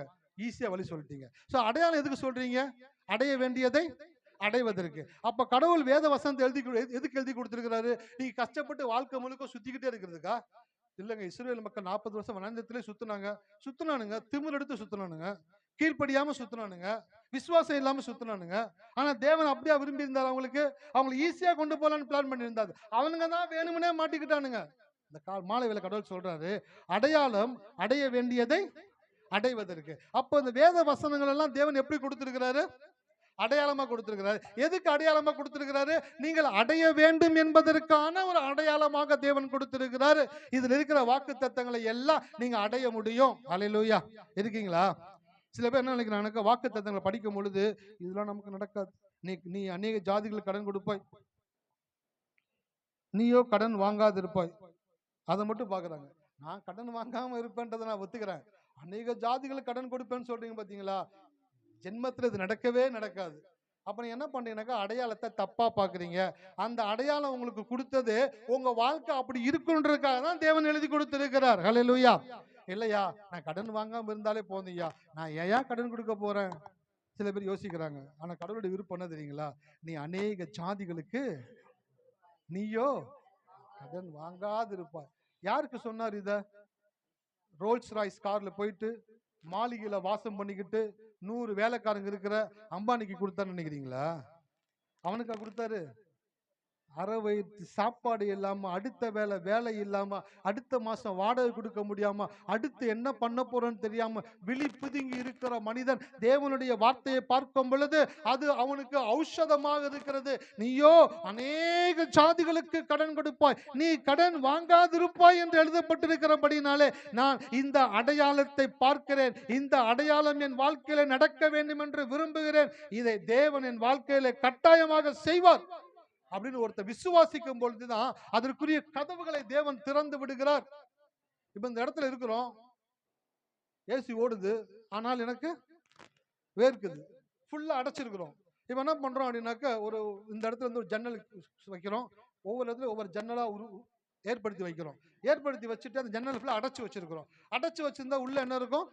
ஹீட் இருக்கும். இப்போ ஒருத்தர் பார்த்துட்டு என்ன பண்றாங்கனாக்கா, இமான் பார்க்குறான். பார்த்துட்டு என்ன பண்றானாக்கா, ஒரு ஜன்னலை திறக்கிறான். அடுத்த ஜன்னல் திறக்கிறான். அடுத்த ஜன்னல் ஒரு 3 4 ஜன்னலை திறந்து விட்ட உடனே வெளியில இருக்கிற காத்து என்ன பண்ணுது? உள்ள கடந்து வருது. வெளிச்சம் வருது, காத்து வருது. வந்த உடனே எனக்கு வேர்க்கிறது கம்மியாகி, ஹீட் கம்மியாகி ரிலாக்ஸா நான் மாறுறது போலதான் நீங்க விசுவாசமான தேவனுடைய வார்த்தையை நம்பி சொல்லும் பொழுதுதான் தேவன் கதவுகளை திறப்பார். இல்லைன்னு வச்சுக்கோங்களேன், பைபிளை கையில வச்சுக்கிட்டு அக்கடான்னு உட்கார்ந்துட்டு இருக்க வேண்டியதுதான். வாழ்க்கை ஓடும், நாட்கள் ஓடும், வருடங்கள் ஓடும், காலங்கள் ஓடும், எல்லாம் மாறும். ஆனால் நேற்றும் இன்றும் இன்றும் மாறாதவருடைய பிள்ளைகளுடைய சாட்சியாக நீங்க அப்படியே இருப்பீங்க. அப்படியே இருப்பீங்க. சில பேர் கேட்பாங்க, என்னங்க அப்படியே இருக்கிறீங்க? ஆமா, ஏசு சொல்லியிருக்காருல, நேற்றும் இன்றும் இன்றும் மாறாதவர்னு. அவருடைய பிள்ளைப்பா நானும் மாற மாட்டேன். அப்பா, அவர் மாற மாட்டேன்னு சொன்னது உண்மை தன்மையிலையும் நீதியிலையும் நியாயத்திலையும் அவர் மாறாதவரா இருப்பாரு. நீ அதே வீட்டுல, அதே இடத்துல, அதே காரியத்துல, அதே கஷ்டத்துல, அதே வேதனையில, அதே குறைவுல நேற்றும் இன்றும் என்றும் மாறாதவராக இருக்கும்படியாக தேவன் உன்னை அழைக்கவில்லை. ஹல்லேலூயா. இருக்கீங்களா?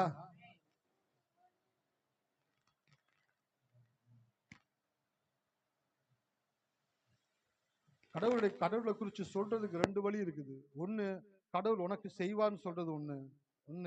எனக்கு கடவுள் செஞ்சாரு, எனக்கு செஞ்ச கடவுள் உனக்கும் செய்வாரு. ஹல்லேலூயா. சோ உனக்கு செய்வார்னு சொல்லும் பொழுது அவன் அப்படியே நெஞ்ச கரைக்கும், அப்படியே நெஞ்ச தடவுவான். நடக்குமா அப்படின்னு. எனக்கு செஞ்சாருடா, உனக்கும் செய்வாருடா. நம்பிக்கை வருது பாருங்க வாழ்க்கையில. ஹல்லேலூயா. அப்ப நான் சொல்றேன், உங்க வாழ்க்கையில நீங்க கடவுளை குறித்து அறிவிக்கணும் அப்படின்னாக்க, முதலாவது உங்க வாழ்க்கையில சில காரியங்கள் நீங்கள் அனுபவிக்கும் பொழுதுதான் நீங்கள் மற்றவர்களை தைரியமாய் அழைத்து கொண்டு வர முடியும், மற்றவங்களுக்கு சொல்ல முடியும். அதனாலதான் ஒவ்வொரு வாரமும் ஒவ்வொரு ஆங்கிள் எடுத்து தேவனுடைய வார்த்தையை எப்படி சொல்றது அப்படின்னு உங்களுக்கு சொல்லி கொடுக்குறோம். ஏன்? உங்களை பெஸ்டா மாத்துறதுன்னு நாங்க கங்கணம் கட்டிட்டு இருக்கோம் நினைக்கிறீங்களா? உங்களை பெஸ்டா மாத்துறதுக்கு இல்ல, உங்களையும் உங்களை சேர்ந்த குடும்பங்களையும் சொந்தங்களையும் சுற்றி இருக்கிற எல்லா நபர்களையும் சுண்டி இழுக்கக்கூடியது தேவனுடைய சுவிசேஷமாக இருக்கிறது. ஹல்லேலூயா. ஆமா, நீங்க போறீங்கன்னா உங்க பின்னாடி வந்து சொன்னோம், என்னைய கொஞ்சம் கூட்டு போங்களேன், நானும் அந்த கோயிலுக்கு வரேனே, நானும் அந்த சர்ச்சுக்கு வரேனே, அங்க என்னதான் நடக்குது? உங்க வாழ்க்கை இவ்வளவு மாறி இருக்குது, இவ்வளவு நல்லா இருக்கிறீங்களே, இவ்வளவு ஆசீர்வாதமா, சந்தோஷமா, சமாதானமா, மகிழ்ச்சியா இருக்கிறீங்களே, இவ்வளவு நல்லா இருக்கிறீங்களே, உங்களை பார்க்கும்போது எனக்கே ஆசையா இருக்குது, என்னைய கொஞ்சம் கூட்டு போங்களேன் அப்படின்னு வந்து உங்களை ஒருத்தன் வந்து கேட்கணும். அப்ப அதுக்கு நீங்க எவ்வளவு முக்கியமான ஆள்னு பாத்துக்கோங்க. நீங்க ஆசீர்வாதமா இருக்கிறது வந்து உங்களுக்கு முக்கியமானது கிடையாது, உங்கள் தேவனுக்கு முக்கியமானது. ஹல்லேலூயா. அப்ப நீங்க ஆசீர்வதிக்கப்படும் பொழுது உங்களுடைய தேவனுடைய நாமம் மகிமைப்படுகிறது. வசனம் எடுத்து வாசிங்க. ஆதியாகமம் 6ஆம் வசனம் வாசிப்போம்.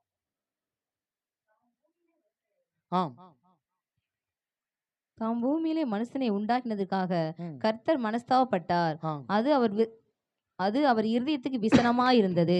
அப்பொழுது கர்த்தர், நான் சிருஷ்டித்த மனுஷனை பூமி மேல் வைக்காமல் மனுஷன் முதற்கொண்டு மிருகங்கள், ஊரும் பிராணிகள், ஆகாயத்து பறவைகள் பரியந்தமும் உண்டாயிருக்கவைகளை நிக்கரகம் பண்ணுவேன். நான் அவர்களை உண்டாக்கினது எனக்கு மனஸ்தாபமா இருக்கிறது என்றார். நோவாவுக்கோ கர்த்தருடைய கண்களில் கிருபை கிடைத்தது. நோவாவின் வம்ச வரலாறு. நோவா தேவனோடு சஞ்சரித்து கொண்டிருந்தான். நோவா சேம், காம், யாபேத் என்னும் 3 குமாரை பெற்றான். சீர்கெட்டதா இருந்தது. மாம்சமான யாவரும் பூமி மேல் நான் வாசிக்கிறேன். தேவன் பூமியை பார்த்தார், இதோ அது சீர்கெட்டதா இருந்தது, மாம்சமான யாவரும் பூமியின் மேல் தங்கள் வழியை கெடுத்து கொண்டிருந்தார்கள்.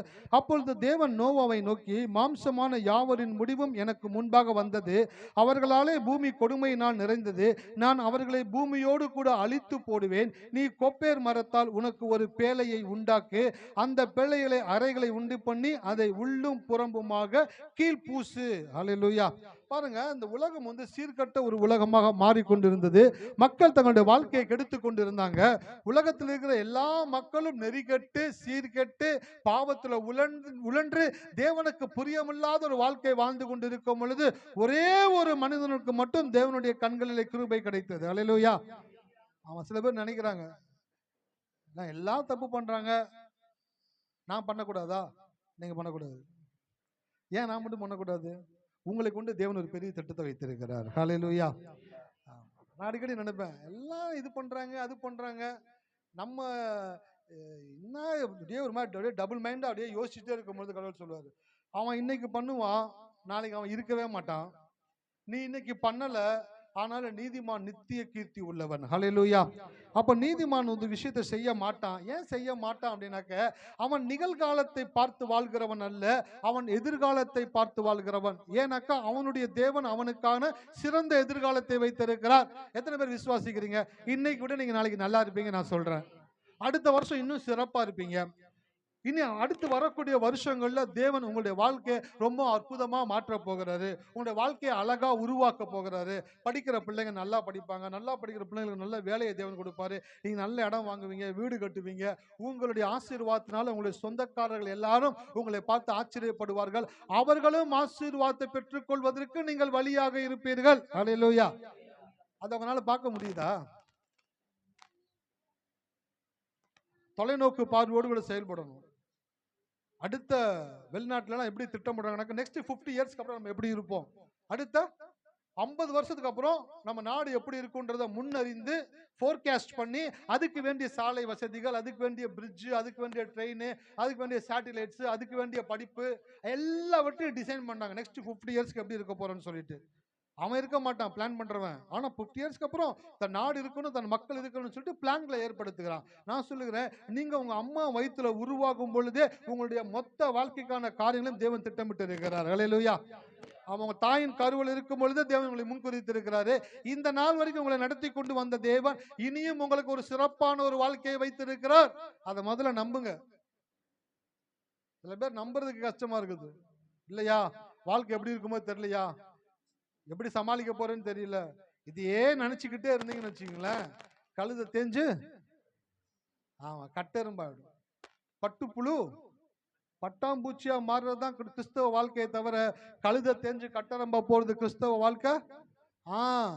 பட்டு புழு போல இருக்கக்கூடிய உங்க வாழ்க்கையை தேவன் பட்டாம்பூச்சியை போல நீங்கள் பறந்து சிறகடித்து இந்த உலகத்தை சுற்றி வரக்கூடிய விதத்துல தேவன் உங்களை ஆசீர்வதிக்க விரும்புகிறார். ஹல்லேலூயா. இருக்கீங்களா? அப்ப நான் பையன்ட்ட சொன்னேன், வரா டாடி காலேஜுக்கு போல, காலேஜினுடைய அட்மாஸ்பியர் என்னன்னு தெரியாது, நான் பெருசா எதுவும் அனுபவிக்கல, 8வது பாஸ், 9வது டிஸ்கண்டினியூ, 10th டுட்டோரியல் தான் படித்தேன், அப்புறம் பல வருஷத்துக்கு அப்புறம் கரஸில் வந்து யூஜி பண்ணேன். ஸோ படிப்புன்னு டேடிக்கு சொல்லிக்கிறதுக்கு ஒரு விஷயம் கிடையாது. ஆனால் நான் என் வாழ்க்கையில் எதெல்லாம் மிஸ் பண்ணணும் அதெல்லாம் உன் வாழ்க்கையில் நீ அனுபவிக்கிறதுக்கான எல்லா சப்போர்ட்டையும் நான் உனக்கு பண்ணுவேன். நீ உனக்கு தேவன் கொடுத்துருக்கிற அந்த கிருபையை பயன்படுத்தி நீ படிக்கிற விஷயத்தில் சிறப்பாக படித்து நீ வாழ்க்கையில் மேலே வரணும். ஹல்லேலூயா. நீ மேல வரும் பொழுது உன்னால அநேகரை தூக்கி விடணும். நீ மேல வர்றது வந்து நீ காலரை தூக்கி விட்டுக்கிட்டு பாரு நான் மேல வந்துட்டேன்னு சொல்றதுக்கு கிடையாது. உலகத்தான் அப்படி சொல்லுவான், நான் கஷ்டப்பட்டேங்க, வேதனைப்பட்டேன், அவமானப்பட்டேன், இன்னைக்கு இவ்வளவு சம்பாரிச்சு இவ்வளவு நல்லா இருக்கிற உலகத்தான். ஒரு கிறிஸ்தவன் என்ன சொல்லணும்னாக்க, கஷ்டப்பட்டோம், நாங்க வேதனைப்பட்டோம், எல்லாம் இருந்துச்சு, எங்களை கடவுள் நடத்தி கொண்டு வந்தாரு, படிக்க வச்சாரு, இன்னைக்கு நல்ல வேலையை கொடுத்துருக்காரு, இன்னைக்கு நான் இத்தனை பசங்களை படிக்க வச்சுக்கிட்டு இருக்கிறேன், இத்தனை ஊழியங்களை தாங்கி கொண்டு இருக்கிறேன், இத்தனை பேருக்கு நான் உதவி செஞ்சு கொண்டு இருக்கிறேன், என்னை தேவன் உயர்த்தி வைத்ததற்கான நோக்கத்தை நான் நிறைவேற்றி கொண்டு இருக்கிறேன் என்பதை நீ சொல்லணும். ஹல்லேலூயா. நான் சொன்ன உனக்கு நான் என்னெல்லாம் மிஸ் பண்ணணும் அதெல்லாம் கர்த்தருடைய கிருபையினால நான் உனக்கு அனுபவிக்கும்படி செய்வேன். உன் கான்சென்ட்ரேஷன் என்னன்னாக்க சிறப்பாக படிச்சு ஃபர்ஸ்டா வந்து நீ உயர்ந்த இடத்துல போய் உட்காரும் பொழுதுதான் நீ பல பேரை உன்னால தூக்க முடியும். ஹல்லேலூயா. இருக்கீங்களா? நம்ம கீழே இருந்துகிட்டு எவனாச்சும் தூக்க முடியுமா? நான் மேல போனதான் யாராச்சும் கைப்பிடிச்சு தூக்க முடியும். நானே கீழே இருந்தேனாக்க கத்திக்கிட்டே இருக்க வேண்டியதுதான். நான் மேல போனதான் 10 பேர் தூக்க முடியும். அப்ப நான் மேல போறது எவ்வளவு முக்கியமான விஷயம்னு பாத்துக்கோங்க. நான் சொன்னேன்ல, உங்க குடும்பத்துல உங்களை ஆசீர்வதிக்கிறதுக்கு ஏன் கடவுளுக்கு ரொம்ப முக்கியமான விஷயம்னாக்க, உங்களை தூக்குனாதான் உங்கள் மூலமா அநேகரை தேவன் தூக்குவாரு. அநேகருடைய வாழ்க்கைக்கு ஒளி ஏற்றக்கூடியவர்களாக தேவன் உங்களை வைத்திருக்கிறாரு. நீங்கள் பூமிக்கு வெளிச்சம், உலகத்துக்கு உப்பா உங்களை கடவுள் வைத்திருக்கிறாரு. அப்போ நீங்க ஆசீர்வதிக்கப்பட்டு மேல வர்றது தேவனுடைய பார்வையில ரொம்ப முக்கியமான ஒரு செயலா இருக்குது. அதனாலதான் சொல்றேன், கடவுளுடைய வார்த்தையை படிங்க, கடவுளுடைய வார்த்தையை சொல்லுங்க. கணவனை பார்த்து மனைவி, மனைவியை பார்த்து கணவன், பெற்றோரை பார்த்து பிள்ளைங்க அந்த காரியங்களை பார்க்கும் பொழுது நீங்க நம்ம சபையில வாலிப பிள்ளைங்க வர்றீங்க. நான் அநேகர் சொல்ற ஒரு காரியம், நிறைய பிள்ளைங்களை நான் பார்க்கும்போது வாலிப பிள்ளைங்களை சொல்லுவேன், தம்பி நீ உங்களுடைய பேரண்ட்ஸுக்கு ஒரு விஷயம் நீ பண்ற அப்படின்னாக்க உன்னை அவங்க கஷ்டப்பட்டு படிக்க வைக்கிறாங்க, அந்த படிப்புல மட்டும் கான்சென்ட்ரேஷனா பண்ணி அதை படிச்சு முடிச்சுட்டேனாக்க உங்க அம்மா அப்பாவுக்கு நீ செய்யற மிகப்பெரிய உதவி வேற எதுவுமே கிடையாது. அதை விட ஒரு பெரிய உதவி வேற எதுவுமே கிடையாது. ஹல்லேலூயா. சில பசங்களை பாருங்க, சில காலேஜ்லாம் போனா அவங்க அம்மா அப்பாவை பார்த்தா பாவமா இருக்குது. ஊர் நாட்டுல இருந்து வந்திருக்கிறாங்க.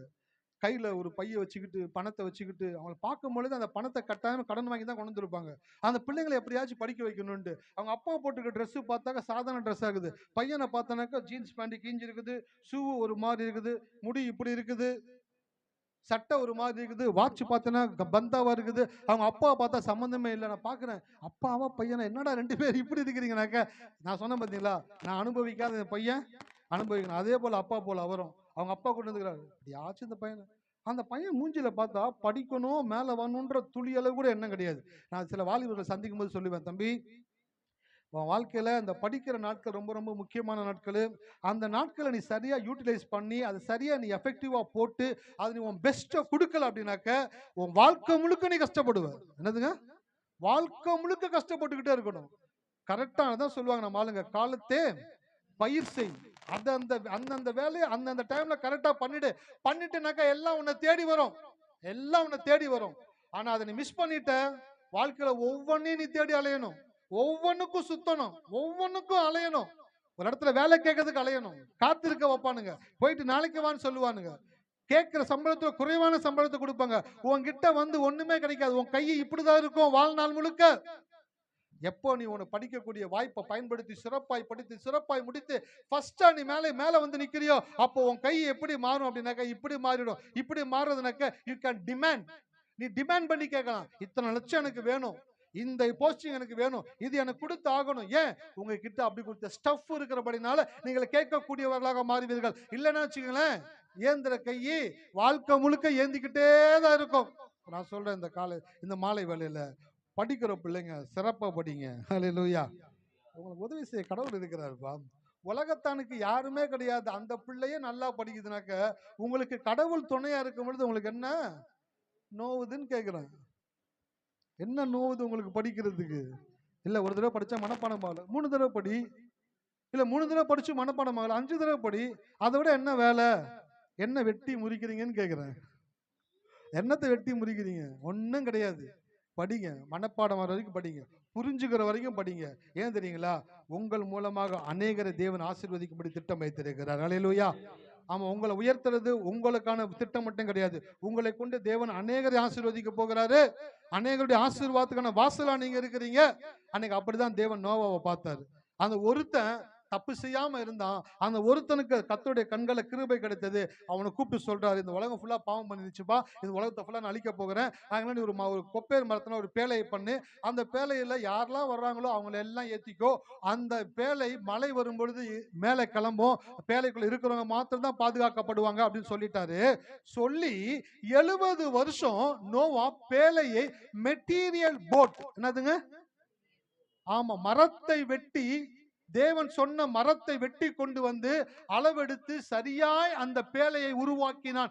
70 வருஷம் வேலை பார்த்தான். ரோட்ல போறவன் வர்றவன் அவன் இவன் எல்லாம் கேட்கிறாங்க, என்ன பண்றான்னு. ஒவ்வொருத்தருக்கும் சுவிசேஷத்தை சொன்னான். என் கூட கடவுள் பேசி இருக்கிறாரு, கடவுள் எனக்கு வார்த்தை கொடுத்திருக்கிறாரு, அடையாளத்தை கொடுத்திருக்கிறாரு. இந்த உலகம் அழிய போகிறது, பாவம் அதிகமாயிருச்சு, அதனால நீங்க மனம் திரும்புங்க.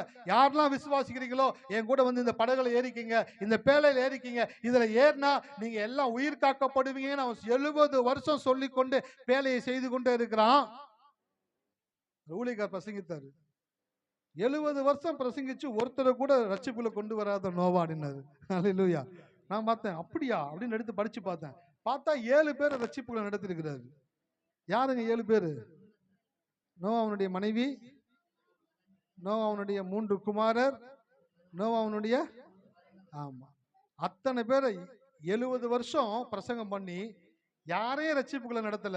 வீட்டில் இருக்கிற 7 பேர் மட்டும் நோவாவுடைய பிஹேவியரை பார்த்து, கேரக்டரை பார்த்து விசுவாசிச்சு அவனோடு கூட பேழைக்குள்ள கடந்து போறாங்க. உள்ள போன 7 பேத்தை மட்டும், நோவாவோட சேர்த்து 8 பேத்தை மட்டும் தேவன் காப்பாற்றினார். ஆனா அந்த 8 பேத்துக்குள்ள இருந்தா இன்றைக்கு உலகத்துல பார்க்கிற எல்லா ஜாதிகளையும் தேவன் கொண்டு வந்தார். ஹல்லேலூயா. இருக்கீங்களா? அப்போ ஒரு நோவாவை தேவன் பார்க்கல, ஒரு நோவாவுக்குள்ள இருந்து கோடிக்கணக்கான மக்களை தேவன் அவன் மூலமாக கொண்டு வரக்கூடியவராக அப்ப நோவா எதை பார்த்தாரு? அடையாளத்தை பார்த்தாரு. என்ன அடையாளத்தை பார்த்தாரு? கடவுளுடைய சத்தம் எனக்கு கேட்டுச்சு, கடவுள் இதை சொன்னாரு, சொன்னபடியினால அவர் சொன்னதை நான் செய்ய போறேன் அப்படின்னு செய்ய ஆரம்பிக்கும் பொழுது அடையாளத்தை பார்த்து வேலையை துவங்கினா அறிகுறிகளை பார்க்கவே 70 வருஷம் மழையே வரல சார். 70 வருஷம் போறவன் வாரவெல்லாம் சிண்டு மண்டெல்லாம் வந்து கேலி பண்ணிட்டு போகுது. எல்லாம் கேலி பண்ணிட்டு போறாங்க, நக்கல் அடிச்சுட்டு போறாங்க. எல்லாம் அறிகுறிகள். ஒரு நாளும் நோவா சோர்ந்து போகவே இல்லை. நோவாவுக்கு தெரியும் தேவன் சொன்னா அதை அப்படியே செய்வாரு. ஹல்லேலூயா. அதான் சொன்னேன், அடையாளத்தில் கண்ணும் கருத்துமாக இருங்கள், அறிகுறிகளை கண்டும் காணாமல் இருங்கள். வாழ்க்கையில எப்போ மாறும்னாக்க அடையாளத்தின் மேல கண்ணும் கருத்துமா இருந்தாதான் மாறும். நோவா 70 வருஷம் பேழையை உருவாக்கி 70 வருஷம் முடிவில் அந்த பேழை மழையினால எலும்பி மேலே போக ஆரம்பிச்சிச்சு. 70 வருஷம் ஒரு மனுஷன் ஒரு விஷயத்தை பண்ணியிருக்கானாக்க அவனுக்குள்ள எவ்வளவு தேவன் மேல நம்பிக்கையும் விசுவாசமும் பொறுமையும் இருக்குன்னு யோசிச்சு பாருங்களேன். எனக்கு சில பேர் சொல்றீங்க, இல்லையா நான் ஒரு மாசமா சொல்லிக்கிட்டே இருக்கிறேன் கர்த்தர் செய்வார் கர்த்தர் செய்வார் சொல்லிக்கிட்டே இருக்கிறேன், ஆனா எதுவுமே நடந்த மாதிரி தெரியல. எதுவுமே நடக்கலன்னு எப்படி சொல்றீங்க? இல்ல அறிகுறிகளை பார்த்தா. போன வாரம் கோயிலுக்கு வந்தீங்களா? வந்தேன். என்ன செய்தி கொடுத்தேன்? அறிகுறிகளை பார்க்க கூடாதுன்னு சொன்னீங்க, அப்புறம் அறிகுறிகளை பார்த்தீங்க இல்லையா? அறிகுறி கடவுள் என்ன சொன்னாரு? அடையாளத்தை பாரு, அறிகுறிய. ஆமா. அப்ப நீ என்ன பண்ற? அடையாளத்தை பார்க்காம அறிகுறியை பார்த்துக்கிட்டே இருக்கிற. அறிகுறியை பார்க்க பார்க்க பார்க்க இன்னும் 1000 வருஷம் கழிச்சு உங்களை பார்த்தாலும் நீங்க அப்படியே தான் இருக்க போறீங்க, மாற மாட்டீங்க. வாழ்க்கை மாறாது. அறிகுறியை பார்க்கிற வரைக்கும் வாழ்க்கை மாறாது. எப்போ அடையாளத்தின் மேல் உங்களுடைய கண்களை வைக்கிறீர்களோ, எது அடையாளங்க? தேவனுடைய வார்த்தை. தேவனுடைய வார்த்தை மேல அவங்க அடையாளத்தை வைங்க. இதுதான் தேவன் எனக்கு கொடுத்திருக்கிறார், இதுதான் என் வாழ்க்கையில நடக்கும். நோவா 70 வருஷம் கஷ்டப்பட்டு பேழையை உண்டாக்கினா, வேலை பார்த்து பேழையை உண்டாக்கினா. எவ்வளவு கஷ்டப்பட்டிருப்போம். மரத்தை வெட்டி கொண்டு வந்து அளவெடுத்து கரெக்டா வெட்டி கரெக்டா பேஸ்ட் போட்டு ஒட்டி அதை வெயிட்டு பார்த்து சைஸ் பார்த்து எவ்வளோ வேலைகளை பார்த்துக்கிட்டே இருந்தேன். உங்களுக்கு என்ன கடவுள் அந்த மாதிரி வேலையை, கஷ்டமான வேலையை கொடுத்தாரு? வாயை திறந்து சொல்லுங்க அப்படின்னாரு. என்ன சொல்றாருங்க? வாயை திறந்து சொல்லுங்க. நாங்க வாயை திறக்கிறதுக்கு அவ்வளோ கஷ்டமா இருக்குது, வாயை திறந்து பேசுறதுக்கு அவ்வளோ கஷ்டமா இருக்குது. வாயை திறந்து சொல்லுங்களேன், வாயை திறந்து பேசுங்க. கர்த்தர் என்னோடு இருக்கிறார், கர்த்தர் எனக்காக யாவையும் செய்வார், கர்த்தர் வலது பட்சத்தில் இருக்கிறார், கர்த்தர் எனக்கு கேடகமா இருக்கிறார், கர்த்தர் எனக்கு ஞானமா இருக்கிறார், கர்த்தர் எனக்கு பலனா இருக்கிறார், கர்த்தர் எனக்கு ஐஸ்வர்யத்தை கொடுப்பார், கர்த்தர் என்னுடைய கிரீடமாக இருக்கிறார், கர்த்தர் என்னுடைய ஆற்றலா இருக்கிறார். இதெல்லாம் வாயை திறந்து சொல்றதுக்கு என்ன கஷ்டமா இருக்குன்னு எனக்கும் தெரியல. ஆனா சில பேருக்கு ரொம்ப கஷ்டப்படுறாங்க. 1 மணி நேரம் உம்முன்னு கூட இருப்பாங்களே தவிர 1 நிமிஷம் வாயை திறந்து பேச மாட்டாங்க. ஹலோ, இருக்கீங்களா? என்ன கோவமா இருக்கேன், அப்படியே நம்மளுக்கே பயமா இருக்கும். பக்கத்துல போறதுக்கு யோசிப்போம், ரொம்ப கோவமா இருக்காங்க போல. என்ன சாதிச்சீங்க கோவமா இருந்து? ஒன்னும் சாதிக்கல. நீங்க கோவமா இருக்கும்போது என்ன நடக்குதுன்னு சொல்லட்டுங்களா? நீங்க கோவமா இருக்கும்போது உங்க ரத்தம் வேகமா என்ன பண்ணுறதுக்கு துடிக்க ஆரம்பிக்குது, உங்க ஹார்ட் வேகமா துடிக்க ஆரம்பிக்குது, உங்க மூளை தப்பானது சிந்திக்க ஆரம்பிக்குது, உங்களுடைய சரீரம் என்ன ஆகுதுனாக்கா பலனற்று போகுது. உங்களுடைய ஆவி, உங்களுடைய ஆத்மா, உங்களுடைய சரீரம், உங்களுடைய இருதயம், உங்களுடைய மூளை, உங்களுடைய ரத்தம், உங்களுடைய நரம்பு எல்லாவற்றையும் நீங்கள் கோபமாக இருக்கும் பொழுது அதனுடைய தன்மையை மாற்றி இயக்கி கொண்டிருக்கிறீர்கள். ஆனா கோபம் வரும் பொழுது சொல்லுங்க, உங்களுடைய நாமத்துல நான் சாஃப்டா இருக்கிறேன், எனக்கு கோபம் வராது ஆண்டவரே. காரணம், நீங்க என் வாழ்க்கையில நீங்க எல்லாமா இருக்கிறீங்க, நீங்க எல்லாவற்றையும் மாற்றுங்க ஆண்டவரே. இந்த வார்த்தை சொல்லி பாருங்க, மைண்ட் ஃப்ரெஷ் ஆகிடும், மூளை ஆக்டிவ் ஆகிடும், பிளட் சர்க்குலேஷன் சிறப்பா இருக்கும், ஹார்ட் பீட் சிறப்பா இருக்கும். ஏன்? உங்களுடைய வாயிலிருந்து வரக்கூடிய வார்த்தையும் நீங்கள் சிந்திக்கிற சிந்தனையும் உங்களுடைய சரீரத்தை கட்டுப்படுத்தக்கூடியதாக இருக்கிறது. அல்லேலூயா. எத்தனை பேர் கோவப்படுவீங்க? நான் ரொம்ப கோவப்படுவேன், பயங்கரமா கோவப்படுவேன். சில செய்தியெல்லாம் கேட்டு கேட்டு கேட்டு கேட்டு ஐம்புலன்களையும் அடக்கிக்கிட்டு இருக்க வேண்டும். ஏன்? கோவப்படும் பொழுது ஐம்புலன்கள் நமக்குள்ள இருந்து வெடிக்குதான். அமைதியா இருக்கும் பொழுது ஐம்புலன்களை நம்ம அடக்குறோமா? ஐம்புலன்களை அடக்கும் பொழுது என்ன நடக்குதுனாக்க உங்களுடைய ஆயுசு நாட்களை தேவன் பெருக செய்கிறார். ஹல்லேலூயா. எத்தனை பேருக்கு ரொம்ப நாள் வாழணும்னு ஆசை?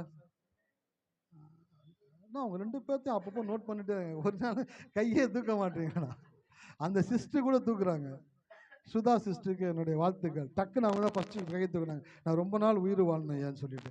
அவங்களுக்குள்ள என்ன யோசனைக்கா, இந்த உலகத்துல பிறந்து வளர்ந்து படிச்சு கழுத வேலைக்கு போய் சம்பாரிச்சு நினைச்சாலே ஒரு மாதிரி இருக்குது அப்படின்னு மைண்ட்ல யோசிச்சுட்டு இருக்கிறாங்க போல. இதுல வாழ்க்கை தம்பிங்களா? நீங்க உங்க வாழ்க்கையை விரும்புறபடி உருவாக்க முடியும். நீங்க என்ன விசுவாசிக்கிறீங்க, என்ன சொல்றீங்க, அது உங்க வாழ்க்கையா மாற்றி உங்களுக்கு கொடுக்க உங்க தேவன் உங்களோடு கூட இருக்கிறார். அல்லேலூயா. எத்தனை பேர் ரொம்ப நாள் உயிர் வாழ விரும்புறீங்க? ஆமா. அப்ப ரொம்ப நாள் உயிர் வாழ நீங்க என்ன பண்ணக்கூடாது? கோபப்படக்கூடாது. கோபம்ன்ற வார்த்தையை உங்க பைபிள் உங்களுடைய அகராதியிலிருந்து அழிச்சிடணும். நம்ம சொல்லி இந்த மாதிரி பேசி முடிச்சுட்டு வெளியில போன உடனே பாத்தீங்கன்னாக்க கோபப்படுத்துறமான சூழ்நிலைகள் உருவாகும். ஆட்கள் வந்து நிப்பாங்க. அப்ப பாத்துக்குங்க, அப்ப ஊழியக்காரர் கரெக்டா தான் பேசியிருக்கிறார், அதான் உங்களுக்கு அடையாளம். அல்லேலூயா. பைபிள்ல ஒரு தீர்க்கதரிசி போறேன், ஆண்டவரே என்ன அடையாளம், இதெல்லாம் சம்பவிக்கும், அதான் உனக்கு அடையாளம் அப்படின்னு சொன்னாராம். நான் சொல்றேன், இப்போ நீ கோவப்படாதீங்க, நான் பேசிட்டேனா, இப்போ நீ வெளியில போனே கோவப்படுத்துற ஆட்கள் வருவாங்க, அதான் உங்களுக்கு அடையாளம், நீங்க இந்த பூமியில ரொம்ப நாள் உயிர் வாழ போறீங்க. அல்லேலூயா. உங்க குடும்பத்துல யாரெல்லாம் ரொம்ப வருஷம் உயிர் வாழ்ந்துருக்காங்க அவங்க மைண்ட்ல வச்சுக்கோங்க. எங்க பாட்டி வாழ்ந்துருக்காங்க ஐயா, 90 வயசு வரைக்கும் வாழ்ந்துருக்காங்க ஐயா. சரி, ஓகே, அதான் டாப் மார்க், 90 கட் ஆஃப் வச்சிருக்காங்க. அந்த கட் ஆஃபை தாண்டி நீங்க ஸ்கோர் பண்ணணும். ஹல்லேலூயா. ஆமா, பைபிள்ல ஒருத்தர் 969 வருஷம் உயிர் வாழ்ந்தார். யாருங்க? மெத்துசூலா. நோவா பக்கத்துல வரைக்கும் போயிட்டாரு. 950 வரைக்கும் நோவா போயிட்டாரு. பக்கத்துல போய் கட் ஆஃப் மார்க் கட் ஆயிருச்சு. 969 மெத்துசூலா. நோவா எத்தனை வருஷம் உயிர் வாழ்ந்தாருங்க? 950 வருஷம் உயிர் வாழ்ந்தாரு. நான் சொல்றேன், நீங்க சபையில் இருக்கிறவங்க எல்லாத்துக்கும் சொல்றேன், நீங்க உங்க குடும்பத்துல ரொம்ப வருஷம் உயிர் வாழ்ந்தாங்க பாத்தீங்களா, அவங்களை காட்டிலும் ஆயுசு நாட்களை தேவன் உங்களுக்கு அதிகமாக்கி கொடுப்பார். அல்லேலூயா. யாரோ பயந்துட்டு வந்திருக்கிறீங்க, யாரோ யோசிச்சுட்டு வந்திருக்கிறீங்க போல, எத்தனை நாள் வண்டி ஓடுன்னு தெரியல, வண்டி தாண்டுமா, தாம்பரத்தை தாண்டுமான்ற மாதிரி இந்த வருஷத்தை வண்டி தாண்டுமான்னு யோசிச்சுட்டு வந்திருக்கீங்க. நான் சொல்றேன், உங்க குடும்பத்துல யாரெல்லாம் ரொம்ப வருஷம் உயிர் வாழ்ந்தாங்களோ அவங்களை காட்டிலும் அதிகமான நாட்கள் உங்களை தேவன் உயிர் வாழும்படி செய்வார். அல்லேலூயா. எத்தனை பேர் விசுவாசிக்கிறீங்க? நான் விசுவாசிக்கிறேன். எங்க தாத்தாலாம் ரொம்ப நாள் உயிர் வந்திருக்கிறாரு. எங்க தாத்தா பிரிட்டிஷ்காரங்கிட்ட வந்துட்டு கேஷியரா இருந்திருக்கிறாரு. அதனால நல்லா சாப்பிட்டு ஆளு கொஞ்சம் ரொம்ப வெயிட்டாகவும் இருப்பாரு, ஹைட்டாகவும் இருப்பாரு, டைட்டாகவும் இருப்பாரு. அப்படிப்பட்ட ஆளு அவர் ரொம்ப நாள் உயிர் வாழ்ந்துக்கிறாரு. நான் சொல்றேன், அவரை காட்டிலும் அதிகமான நாட்கள் தேவனை உயிர் வாழும்படி செய்வார். அல்லேலூயா. உங்களையும் தேவன் உயிர் வாழ செய்யக்கூடியவராக இருக்கிறார். சோ இந்த நோவா என்ன பண்ணார்னாக்க, கடவுள் சொன்ன அந்த வார்த்தையை அடையாளமா வைத்துக்கொண்டு 70 வருஷங்கள் தேவன் சொன்ன காரியங்களை செய்து கொண்டே இருந்தாரு. செய்து முடிக்கும் பொழுது அடையாளம் அடைய வேண்டியதை அடைவதற்கு கடவுள் சொன்னது நோவா வாழ்க்கையில் நடந்துச்சா? எத்தனை பேர் பைபிள் வாசிக்கிறீங்க? மழை வந்துச்சா? வெள்ளம் வந்துச்சா? மேல கிளம்புச்சா? எல்லாம் அழிஞ்சாங்களா? இவங்க மட்டும் உயிர் காக்கப்பட்டாங்களா? அப்ப என்ன காரியம் காட்டுது? கடவுள் ஒண்ணு சொன்னார்னா அதை கட்டாயமா தேவன் நிறைவேற்றுவார். அப்ப வேதத்துல கடவுள் ஒரு வாக்குத்தத்தத்தை கொடுத்திருக்காருன்னா அதை கட்டாயமா தேவன் நிறைவேற்றுவார். சந்தேகமே படாதீங்க. உங்க வாழ்க்கை, உங்க தரம், உங்க படிப்பு, உங்க குடும்பம், உங்க வேலை எல்லாமே நீங்க விரும்பக்கூடிய விதத்துல இல்லாம இருந்தாலும் நீங்க வாக்குத்தத்தத்தை விசுவாசிச்சீங்கன்னாக்க இது எல்லாத்தையும் மாத்திரும். ஹலோ, இருக்கீங்களா? இது எல்லாத்தையும் மாத்தும். சூழ்நிலைகளை மாத்தும், சந்தர்ப்பங்களை உங்களுக்கு ஏற்படுத்தி கொடுக்கும், பெரிய நபர்களை நீங்கள் சந்திப்பீங்க, பெரிய பெரிய காரியங்கள் உங்க வாழ்க்கையில தேவன் செய்வாரு. இதை எல்லாம் செஞ்சு முடிச்சு இந்த வாக்கு தத்தத்தின் படி உங்கள் வாழ்க்கையை தேவன் ஆசீர்வதிக்க கூடியவராக இருக்கிறார். அல்லேலூயா. நான் சொல்றேன், இன்னைக்கு நோவா அறிகுறிகளை பார்க்கல, அடையாளத்தை மட்டும் பார்த்துக்கிட்டே இருந்தான். தேவன் சொன்னது கட்டாயமாக நடந்தது. நான் சொல்றேன், இன்னைக்கு உங்க வாழ்க்கையில என்ன வேணுமோ வீட்டுக்கு போங்க. கணவன் மனைவி வீட்டுல உட்காந்து மாசம் மளிகை ஜாமான் எத்தனை பேர் எழுதுறீங்க? யாரும் கிடையாது. சரி, ஓகே. சில வீட்டுல எழுதுவாங்க, ஏங்க பேப்பர் எடுத்துங்க, சொல்லுமா, அரிசி பருப்பு உளுந்து அப்படியே ஃபுல்லா எழுதி அப்படியே படிச்சு அப்படியே கணக்கு போட்டு போய் வாங்கிட்டு வந்து அதை வீட்டுல வைப்பாங்க. பாத்தீங்களா? மாசம் மளிகை ஜாமான் வாங்கி வைக்கிறது போல கோயில்ல இருந்து செய்தி கேட்டு வீட்டுக்கு போன உடனே ஒரு 2 நிமிஷம் ஸ்பெண்ட் பண்ணுங்க. என்ன ஸ்பெண்ட் பண்ணுங்கனாக்கா, 2 பேரும் கரங்களை பிடிச்சுங்க, கணவன் மனைவி. பிள்ளைகளை இருந்தா பிள்ளைகளை கரங்களை பிடிச்சுங்க. ஆண்டவரே, இன்னைக்கு நாங்க கேட்ட அந்த வார்த்தையின்படி எங்க வாழ்க்கையில இதெல்லாம் நாங்க ஆசைப்படுறோம், இதெல்லாம் நாங்க விரும்புறோம், இதெல்லாம் எங்க வாழ்க்கையில நடக்கும் ஆண்டவரே. ஆகையினால இது எங்க வாழ்க்கையில நடக்கிறதுக்கான சூழ்நிலைகளையும் சாத்திய கூறுகளையும் எங்களுக்கு ஏற்படுத்தி கொடுக்கிறதற்காக நன்றி ஆண்டவரே. இன்றைக்கு கேட்ட செய்தி எங்களுடைய வாழ்க்கையில அப்படியே பலிக்கிறதற்காக உமக்கு ஸ்தோத்திரம் ஆண்டவரே அப்படின்னு சொல்லிட்டு போங்க. நீங்க போன பிற்பாடு அந்த வார்த்தை அது இரவும் பகலும் வேலை செய்யக்கூடியதாக இருக்கிறது. அல்லேலூயா. உங்க வாழ்க்கையில வேலை செய்யும் சார், உங்க வாழ்க்கையில வேலை செய்யும். வார்த்தையை மட்டும் பார்த்துக்கிட்டே இருங்க. அறிகுறிகளை தயவு செய்து பார்க்காதீங்க. அறிகுறிகளை பார்த்தீங்க அப்படின்னாக்கா சோர்ந்து போயிடுவீங்க. அறிகுறிகளை பார்க்கவே கூடாது. எதை பார்க்கணும் அப்படின்னாக்கா, ஆமா, இந்த குதிரையெல்லாம் பார்த்தீங்கன்னாக்கா ரோட்ல ஓடுதுல, குதிரை வண்டிலாம், அதுக்கு 2 பக்கமும் மறைப்பு மாதிரி கட்டியிருப்பாங்க. பார்த்துருக்கீங்களா? ஏன் அதுக்கு அந்த மறைப்பு கட்டியிருக்காங்க அப்படின்னாக்க, இந்த பக்கமும் அந்த பக்கமும் நடக்கக்கூடிய காரியங்கள் அதுக்கு தெரியக்கூடாது. அதனுடைய கான்செப்ட் ஃபோக்கஸ் எல்லாமே என்னதுங்க, ரோட்டை மாத்திரம் பார்த்து ஓடுறதுக்கு. அந்த குதிரை வண்டியில உட்காந்துருக்க சாட்டை இந்த பக்கம் போட்டானாக்க லெஃப்ட்ல திரும்பணும்னு அர்த்தம். அடுத்த வளைவு வந்தோடனே லெஃப்ட்ல திரும்பும். அதுவே ஆச்சரியமா இருக்கும். என்னடா இது, குதிரை அதுவே திரும்புது, குதிரை அதுவே திரும்பல, அவன் சாட்டை அந்த பக்கம் போட்டோன்னா அது அப்படியே திரும்புது. அதை இழுத்து பிடிச்சா அப்படின்னாக்கா ஸ்லோவா போகணும்னு அர்த்தம். கொஞ்சம் இழுத்து பிடிச்சானாக்கா வேகமா போகணும்னு அர்த்தம். அதுக்கு என்னன்னாக்கா மறைப்பு கட்டி கரெக்டா ஒன்ன மட்டும் பார்க்கணும்னு வைத்திருக்கிறாங்க. அது அடையாளத்தை மாத்திரம் பார்த்து ஓடிக்கொண்டே இருக்குமா? அப்ப நான் சொல்றேன், இன்னைக்கு நீங்க அறிகுறிகளை பார்க்கவே கூடாது. சித்தப்பா சொல்றாங்க, மாமா சொல்றாங்க, அது நடக்குது இது நடக்குது, உலக காரியங்கள். இது என் வாழ்க்கையில் நடக்கும். ஹல்லேலூயா. இது என் வாழ்க்கையில் நடக்கும். நான் அனுபவத்தை பேச மாட்டேன், நான் பேசுறது தான் அனுபவிக்க போகிறேன். ஹல்லேலூயா. வீட்டுக்கு போகும்போது சொல்லிக்கிட்டே போங்க, அனுபவத்தை பேச மாட்டேன், நான் பேசுறதை தான் அனுபவிக்க போறேன். அதனால அதுதான் என் வாழ்க்கையில நடக்கும். ஹல்லேலூயா. கண்களை மூடுவோமா? ஸ்தோத்திரிக்கிறோம் ஆண்டவரே, துதிக்கிறோம் ராஜா, நன்றி செலுத்துகிறோம் கர்த்தாவே.